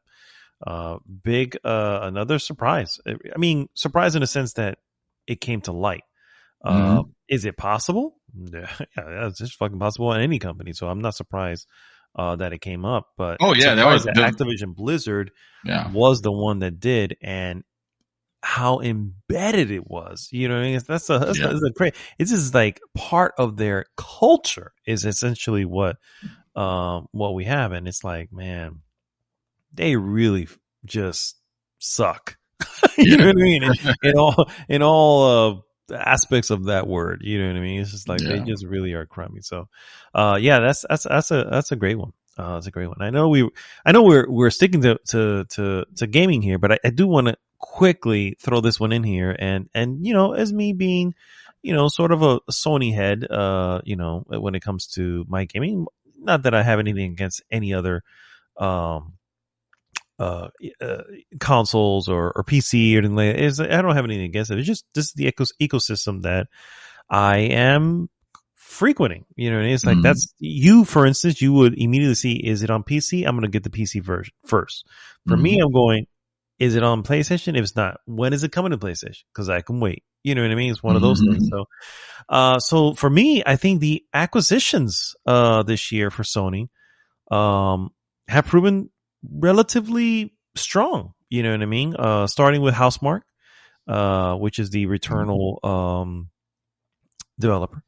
Bluepoint, which I think we last year, maybe even longer before that, we were going, man, why don't they just fucking own Bluepoint? At this point, right? Yeah, they're just doing stuff for them anyway.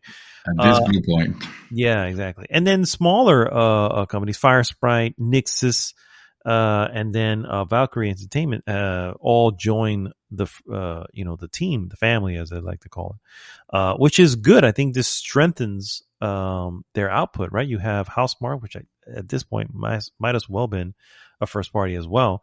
Bluepoint that can easily jump in and really develop a beautiful remake of something. Because, at this point, Sony's gotten old enough to have an old library that can use a little bit of an upgrade, right? PlayStation 1 games, sure, you have your PlayStation Classics you can probably download and play, but wouldn't it be cool to see a Siphon Filter redone in today? It's like, I would like that. You know what I mean? And that type of thing. And granted, yes, there's Siphon Filter being not a Sony exclusive, meaning there's other developers, other IP owners involved.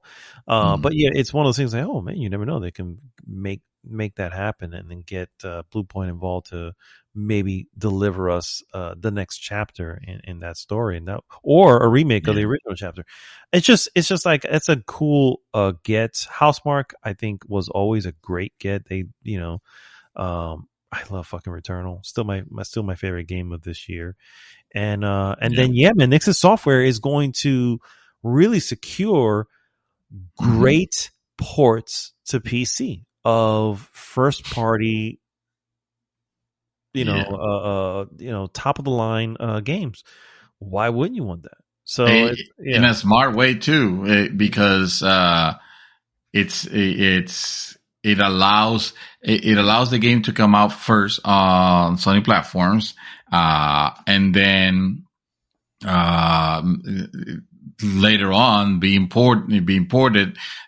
There is a lot of opportunity there for PC gamers. I feel like a lot of PC gamers are not exclusively PC gamers.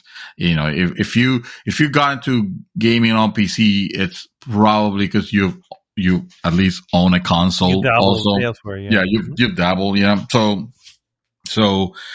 So you got the opportunity to, hey, I have the PlayStation version of this, but now I can get the PC version of this.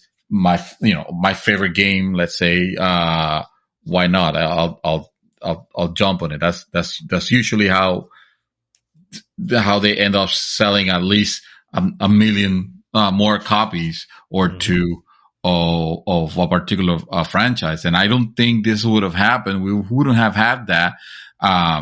We wouldn't have had those type of acquisitions, for as much as we criticize him for making other decisions. But is that the hand of, Ryan, what's his name? Jim Ryan? Jim Ryan. Yeah. For most as, we criticize some of the movements that they've made, at Sony, with some of the closures and some of the, decisions to regurgitate some of the old decisions. Yeah. It's funny because it's almost, I want to say, very like devilish, like very Kotick, like in his way of thinking. But hey, that is the thinking of a businessman,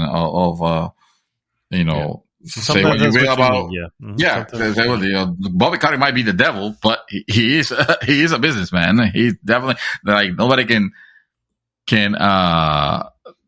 you cannot take away from the things that he has done. As horrible and as ruthless as they have been, they have kept the company Activision being one of the most profitable gaming companies, for sure. And like, this is the line. This is the thing. Not having that zealotry of this is, we need to keep, not being Apple, basically. Oh, this must be kept within our ecosystem, alone. And that's it, because we need to be very precious with our IPs. Of course, they're not going to be going fucking, multi, consoles. Like, they're not going to be, I'm not saying that, but opening the door to, PC development and making sure that the games that they port on PC, so far they have been stellar ports, works twofold. First, they acquired that revenue, that was close to them because they didn't have, they weren't selling PC. But second, PC gamers are looking at the quality of those games, and the reality is, it works. It works twofold, as you were mentioning. Is like, so if you don't have the PlayStation console, you will, you have it. You can play this games now on PC, and you go, oh, this is actually pretty good stuff. And then when you know that the new one's coming out, you go, well, should I wait the 2 to 3 years, or should I get the console? Right, exactly. To be fair, PlayStation 5 console is hard to get at the moment, but still, I mean, that's how they kind of get you in, and yeah, I mean, at that point, it's like, okay, and who knows, because I do it too. I make fun of, I don't make fun of, but I do poke fun at those who double dip and triple dip and a game that you already own, but you bought it again when here. But I've done the same shit. I own 2 copies of Hades. Why? Because it was on Switch. It was on Switch first, and now I have it on PlayStation 4. Which I bought it, tagged it, and never even downloaded. It's just there. I just want it because it's there. You know what I mean? It's like, that's the same thing happens on PC. It's like, oh yeah, you own God of War. Yeah. And, and all this stuff, but, God of War on PC. And I want to see those features. Yeah. I want to see those. I want to see those PC exclusive features. I agree. So yeah, it's a very good strategy. I gotta admit. I agree. 100%. Yeah. The bringing it to movies, actually, in this case. Oh, okay. Yes. I'm not gonna steal your obvious choice because I want you to grace that one. Okay. But I'm gonna mention one that I mean, if I don't hear you say it, I'm just gonna be blown away. Cause you should know. But anyway, I'm gonna say one in particular, that this year, I got to see, and I honestly enjoyed a lot more than I anticipated I was. Oh, And I'm not in any way ashamed to admit that I really liked what I saw. Even though it was extremely long, I'm talking about Zack Snyder's Justice League. The Justice Oh, League. yes. Yeah, I was not going to let the year 2021 go without mentioning the redemption story to me. No, hey, no. I would agree that this absolutely redeemed Zack Snyder and or rather Justice League. No, not just it's not. It didn't redeem Zack Snyder. Zack Snyder is still Zack Snyder, but the Justice League movie that he was trying to do that we got obviously a shit version of. You know what I mean? A shit A version. shit version of. And so yeah, man, I agree, bro. I can't sit through another 4 hour or whatever for it, but I will definitely say, and I've done it twice, but I will definitely say, yeah, I will say that yes, it was worth the update. You know, Yes. I mean, yeah. It was a pleasant surprise. I did not even mind the 4:3 ratio. It was like, sure, it's not my preferred. Bothers me. It still fucking bothers me. And I get it. It was like fucking release a regular version of this but I'm not gonna sit 4 hours more, like you said. It's not that, but the option should have been given anyway. Agreed. I still I liked it. I really liked it. So 100%. So yeah. I don't know if this is the movie you're gonna go with, so I'm gonna back up. And so I mean, now they're going to movies, bro. This is my jam. This So is your I realm? I need you to put your seatbelt on.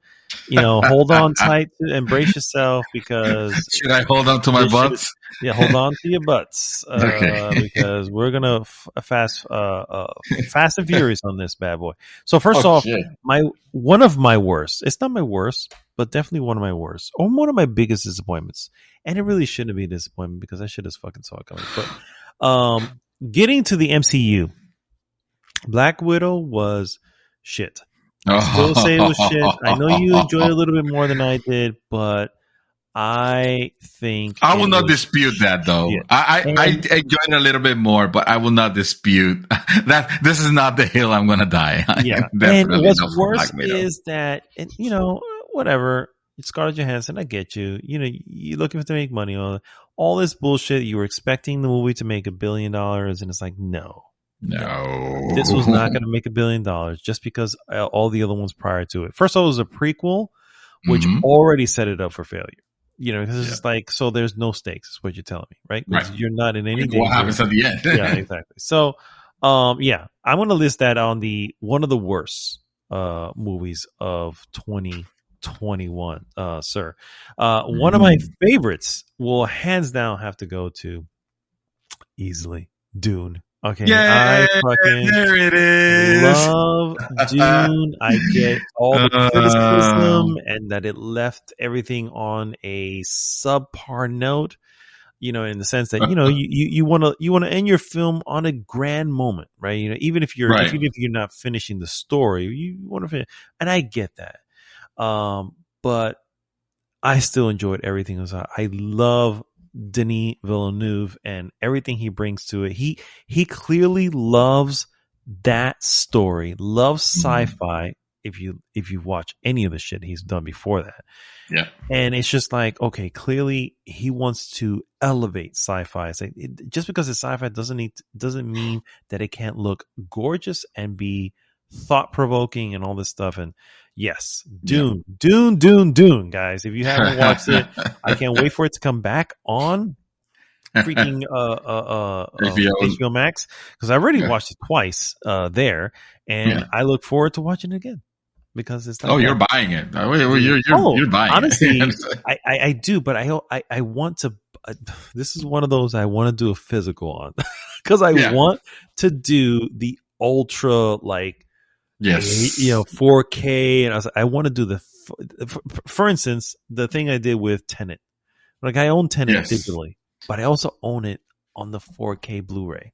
Yeah. And let me tell you, I will never watch the digital copy. I will literally put in my disc just so I can watch it because it's just spectacular. That way. Well, I mean, if you get the the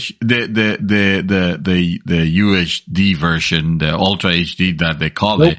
Nope. Not the same. I'm telling you. Okay. I own both copies. So you need, if you want, I will the UHD version though. I will lend you my copy and you can see for yourself how beautiful it is, sir. So you could just, but I need it back. I love you. Fair enough. Fair enough. I always, my understanding was that UHD movies are, they are pretty they are much unless if this was mastered poorly then or something happened. I don't know, but they are very good. The problem, and this is a common thing where it's just like the ratio, it doesn't go full ratio on the UHD for Prime, right? Because that's where I have my digital copy of. So you're talking about, okay. No, I thought you were talking about like in terms of resolution and color.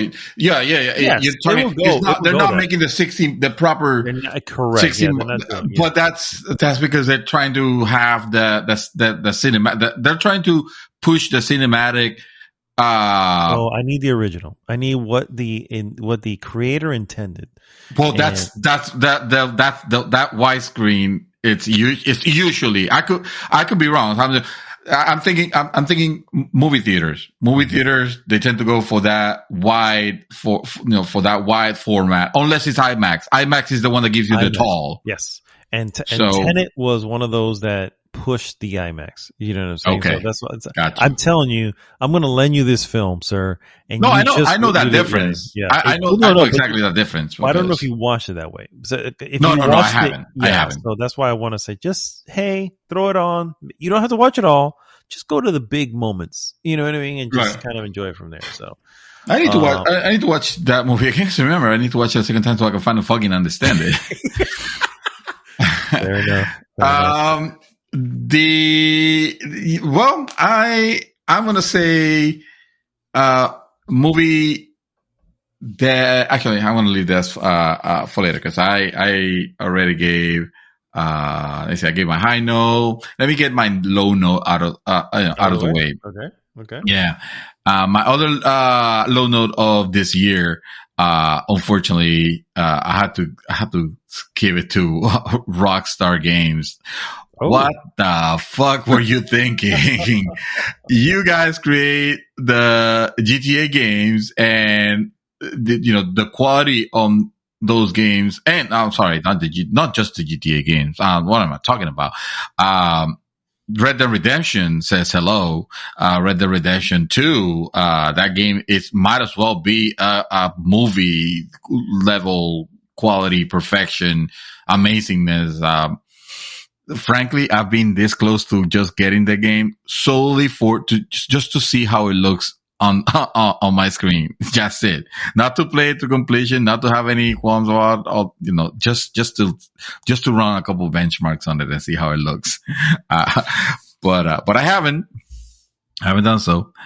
Anyway, GTA, the GTA remake, or whatever the whole name is called. I'm not even gonna. That thing was an unmitigated disaster of proportions that we haven't seen since Cyberpunk. Oh. Like, what the fuck happened? And I tell you what it was. It was them being super ultra lazy and just trying to catch in on the fact that, they have these games, because they didn't do anything special. They didn't grab original a code and iterate it or build upon. No, they got the fucking mobile versions that have been available for like ages already, and they kind of like majiggered it a little bit so that it'll be, this is the console version now. We're gonna touch up the graphics, and now the characters are gonna look different. The characters on any of those games look horrendous. whatever they did, like it was like, that those games were early PS or early and PS1. late. Yeah, PS1 and PS, right? And to be fair, they were considered good looking at the time, and San Andreas is still like magic to me to see that run on original hardware. And Vice City was like super gorgeous, but the touch-ups that they did for the HD version look horrible. They look so bad. Yeah, it was really horrible. You don't know, like, this is the company that was making sure that the horse's scrotum had enough ridges on his balls. They wanted to be, they wanted to be, balls perfect, horse balls perfect. And as the attention to detail, and they half-assed this, what should have been a celebration of all the previous GTA games. Like, I didn't even need them to be all offered in one package, like a Halo Master Chief collection, which also came out bought when it was released, but not like this. I would have been okay with, hey, we're gonna start with GTA 3, and we're gonna give it, like, we're going to remake that. We're gonna use the engine of GTA 5 because why not? It's fucking haven't made, and you probably could reuse the same assets. It's probably not gonna be as hard. But no, let's not do that. Let's just take the mobile versions that we're selling for, $1, $2. And let's charge $59.99, and we'll put them all together and let's charge $59.99. That's such an. I mean, well, that's a fuck. That's a fuck you to your audience. That's also what it is. Such an EA type. That would be bitching and moaning about earlier, but it's like, yeah, it's such an EA type move. It's like that would definitely be an EA move. Yeah, an EA dick move. Yeah. Exactly. Fuck that, bro. Screw those guys. Sir, I'm going to take it real quick back to movies, and I want to highlight a certain film that happened in the middle this year, and that is In the Heights. I forgot about In the Heights. I can't believe. Amazing, and just literally a film that drifted me back to New York. And yes, he did. I heard and felt and smelled everything that there was going on in that film. I was like, oh my God, this is exactly what it felt like living in New York and being, Puerto Rican. And it just it just rang so fucking true. And I love that movie. I absolutely love that movie. And it's not because it's just being, Puerto Rican. It's just being Latino in freaking New York is really what that film was about. And respect to John Chu. You know what I'm saying? This is an Asian man who took on a property and, man, fucking delivered, bro. He just delivered. Yeah, sure did. And there's the essence of what it is to be. And you know what? He made it a thing, right? He made it like, no, if we're going to do this, we have to be in Washington Heights filming. Mm-hmm. And yes, it's going to cost more, but it doesn't matter. It's not going to work any other way. And that's why it oozes what it is to be from New York. And my God, the music, bro. It's just like, so much so the music is fantastic. Yeah, absolutely. Top notch. The music is fantastic. I can't believe I missed that one. You're absolutely right. 100%. That is probably my favorite movie that came out this year. And also, the soundtrack. The soundtrack is absolutely. Yeah. And I can't wait for it to come back to HBO. It's already back, sir. You think so? I think so. Oh shit! I mean, it looks like it should. Feels like it should. It feels like it should. Yeah. That's a, that was a good one. All right. I want to follow up with a good one also. Going, back to gaming. I think, you guys should come out. I'm not surprised that I really, really loved the Guardians of the Galaxy when it came out, late last year. And it was, a game that was, when it was announced and it was shown, there was a lot of skepticism because it was another game from Square, published by Square Enix. It was right on the heels of that disastrous Avengers games that they made. That holy shit, that shit is bad. And I was thinking, like, the look of the game itself, it just kind of reminded me of that. It's like, oh no, this is like, are they going, is this even the same engine? And I don't know if it is or if it isn't, or if that is even relevant, because what they end up making, what they shown, when it was announced, I was like, nah, fuck that. When it was shown, I was like, okay, that doesn't look terrible, but I'm a little concerned about this, like, super intense, busy looking fighting, that look all chopped up and weird. But then when I got to play it, it wasn't bad. It was, if anything, it was awesome. It was great. The fighting, and it was more, that game was more than just the gameplay. It was a game that delivered a very interesting story also, in a very humorous way, like legitimately funny, not like stupid, not like trying to be, dumb, like when Marvel movies try too hard, like when, I'm not going to say that all the humor of Marvel movies are garbage, because it's not. I mean, it has great moments, but when they try too hard is when I have the problem, because they're very obvious. But no, this one,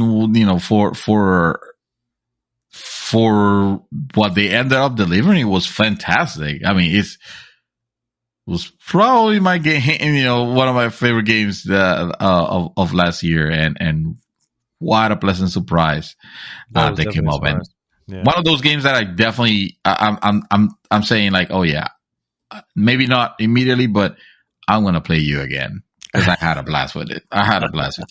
Yeah. I agree 100% on that, sir. 100%.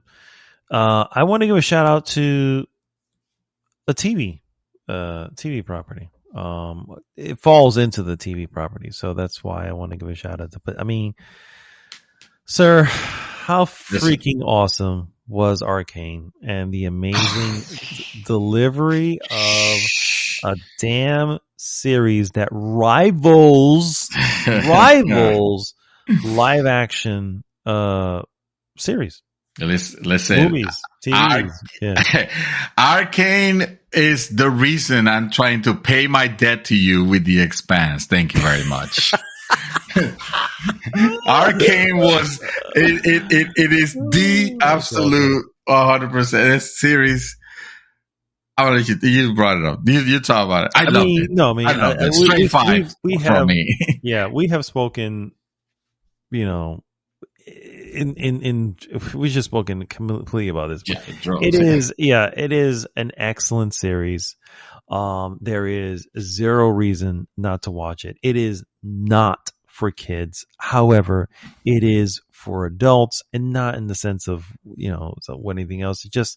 It is meant. It's not just violence and nudity. Yeah, exactly. It is meant to be a way more thought-provoking and just challenging and heartbreaking series, but at the same time awesome, right? It's just, there's some really, really awesome moments in it, some get up and cheer moments. When V has her rematch with I already forgot the other woman's name, but the one with the arm that's we shouldn't be spoiling, just in case. Hey, it's a rematch. You'll know what I'm talking about if you see it. Yeah, and so you don't know if you haven't watched it, you don't know who the characters are. So that's perfectly fine. But I'm just saying, just in case. But I'm just trying to say that it was one of those get up and cheer moments.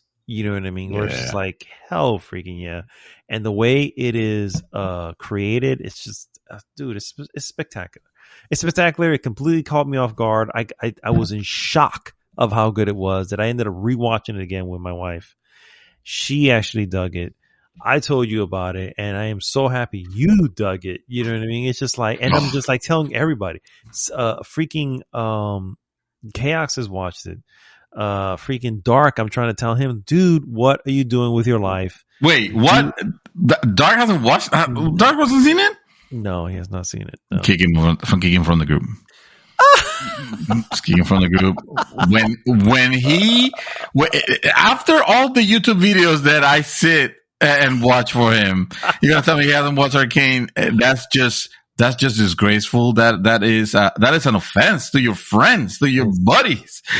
I think Kicking from the group, and he's not welcome until he can give us a viable summary that we know that he didn't just get from the internet. Something that shows that he has watched it all the way through. I 100% agree. I love you, Dark. It's just called tough love. It is called tough love.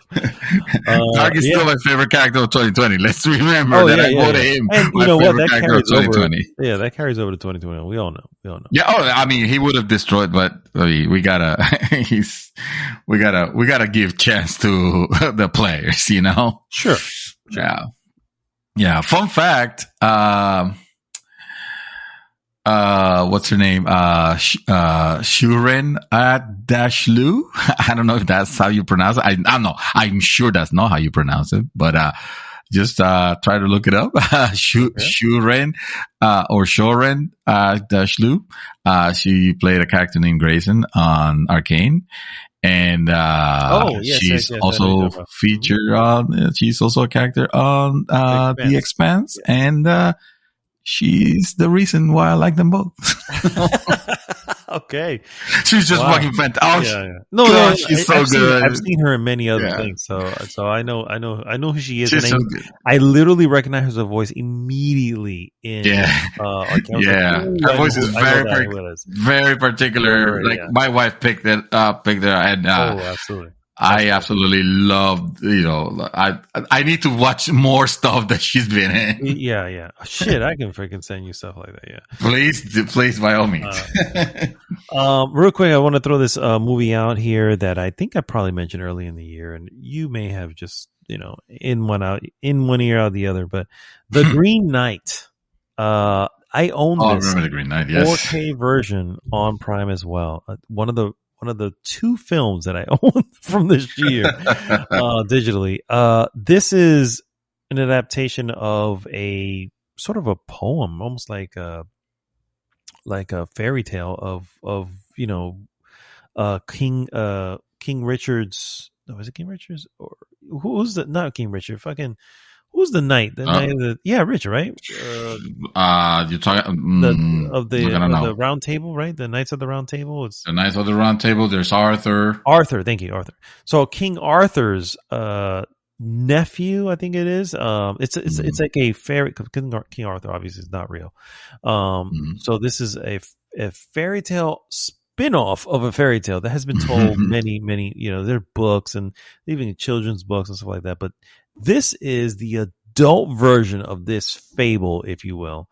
And it is excellent because it is such a visual masterpiece. It delivers in what it's trying to do. And frankly, what it's trying to do is saying, hey, it's almost the tale is how this guy who's not really a knight, but ends up saying that he's a knight and then really steps into a role that he's not ready for and then proves that he is. But it proves it it's one of those things where he's failing along the way many a times, so it's almost like, a man growing up, a boy growing into a man, and you fail more times than you don't until you become that guy. You know what I'm saying? And it's just an excellent fucking tale, dude. It's so well done. Not anything I can recommend to you, sir, because I don't know if you would like it. It's gonna be it's very fable-like. You know what I mean? It's very fable-like. It's very not meant to be taken as a real depiction of, medieval times. It's meant to look very not real, almost Yeah. storytelling. You know what I mean? But at the same time, it's just really fucking good, dude. So yeah, I wanted to throw it out there. I'm not going to stay long on it, but I just want to throw it out because that's honestly, if Dune didn't happen this year, that would be my number That would have one. been wow. Then see with strong that just makes me curious, And I know you said don't. You're not. This is not. You're not sponsoring this towards me. It's just saying that this is probably one of your favorite things, and that's enough to get me curious because sometimes you fucking nail it. Sometimes it'll be like, I mean. To the things that I end up liking, not of course, the fact that you know what I mean. Not 100% of the time. Obviously, you have the refined taste. I'm just a plebe. I'm just gonna like the fucking Godzilla versus King Kong, which I think that came out this year actually. Earlier this year. It did earlier this year. Okay, honorable mention there to Godzilla versus Kong. But I feel like I must bring Gus back down again because, of course, it can be all. 2021 was not all dunes and yeah. So this one is one that it kind of hurt. It kind of hurt me. It hurt a lot of people actually. In the level of disappointing that this was, because this trailer looked amazing, and this is a series that has always been a fun one to play, and this one is. I don't think half of the people that bought this game are playing it right now. Most people this population must have dwindled by now, and that is Battlefield 2042. Oh, 2042, yeah. Yeah, my God, that was, I'm not going to spend too much time with it because you guys know the story, but, it was just not what people were expecting. And speaking of what people was not expecting, New World came out, this year, and I wanted to mention it, even though I don't play, MMOs anymore myself, but this was still very surprising because not only it came out and it was strong, but people really liked this game. And, it's one of those where it's the same thing as Final Fantasy 14. I know it's great. I know it's fun. I don't want to get in it because I know I'm not gonna, at the end of the day, I'm not gonna be able to spend the time, with it. But by the time I realized that, I would have wasted too much time. So I'm not that type of player. I'm not gonna get into MMOs, but good work with New World. You had a rough start and you're still having your growing pains, but as an MMOs, I mean, I definitely seen worse. You have been doing actually really good. And of course we have Final Fantasy 14, which, my God, has he had a resurgence this year. Yep. Like no other MMO, in a while. Like, people are going into this game to the point where game stores and digital stores have had to stop buying, selling copies of it. Just to control the populations, because the queues were ridiculous. That says it all, which is actually pretty fucking cool. I mean, I give him props. So yeah, I definitely give him props. I'm just gonna close this one. Let me just throw my last one and to close with this one, and then I'll let you have the rest.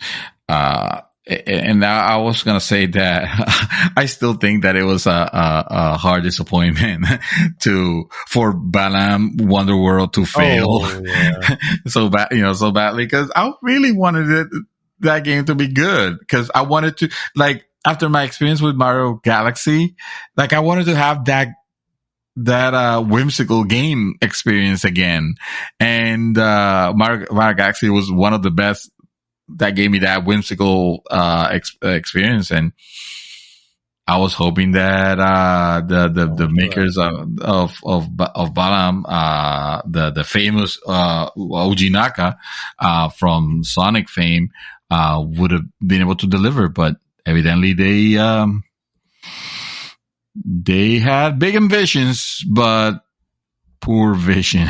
Yeah, for sure, fortunately. Actually, my last one here, sir, is pretty simple. I want to give a shout out to Hazelight Studios. Oh. They partnered themselves probably with the publisher they never really wanted to, or rather, in retrospect, they probably Mm. would have chose a different publisher if they had it, if they had the opportunity. But Hazelight Studios, for the record, if anybody doesn't know who that is and what they made the Game Awards Game of the Year, and that is It Takes Two. And Yeah. Okay. they Yes.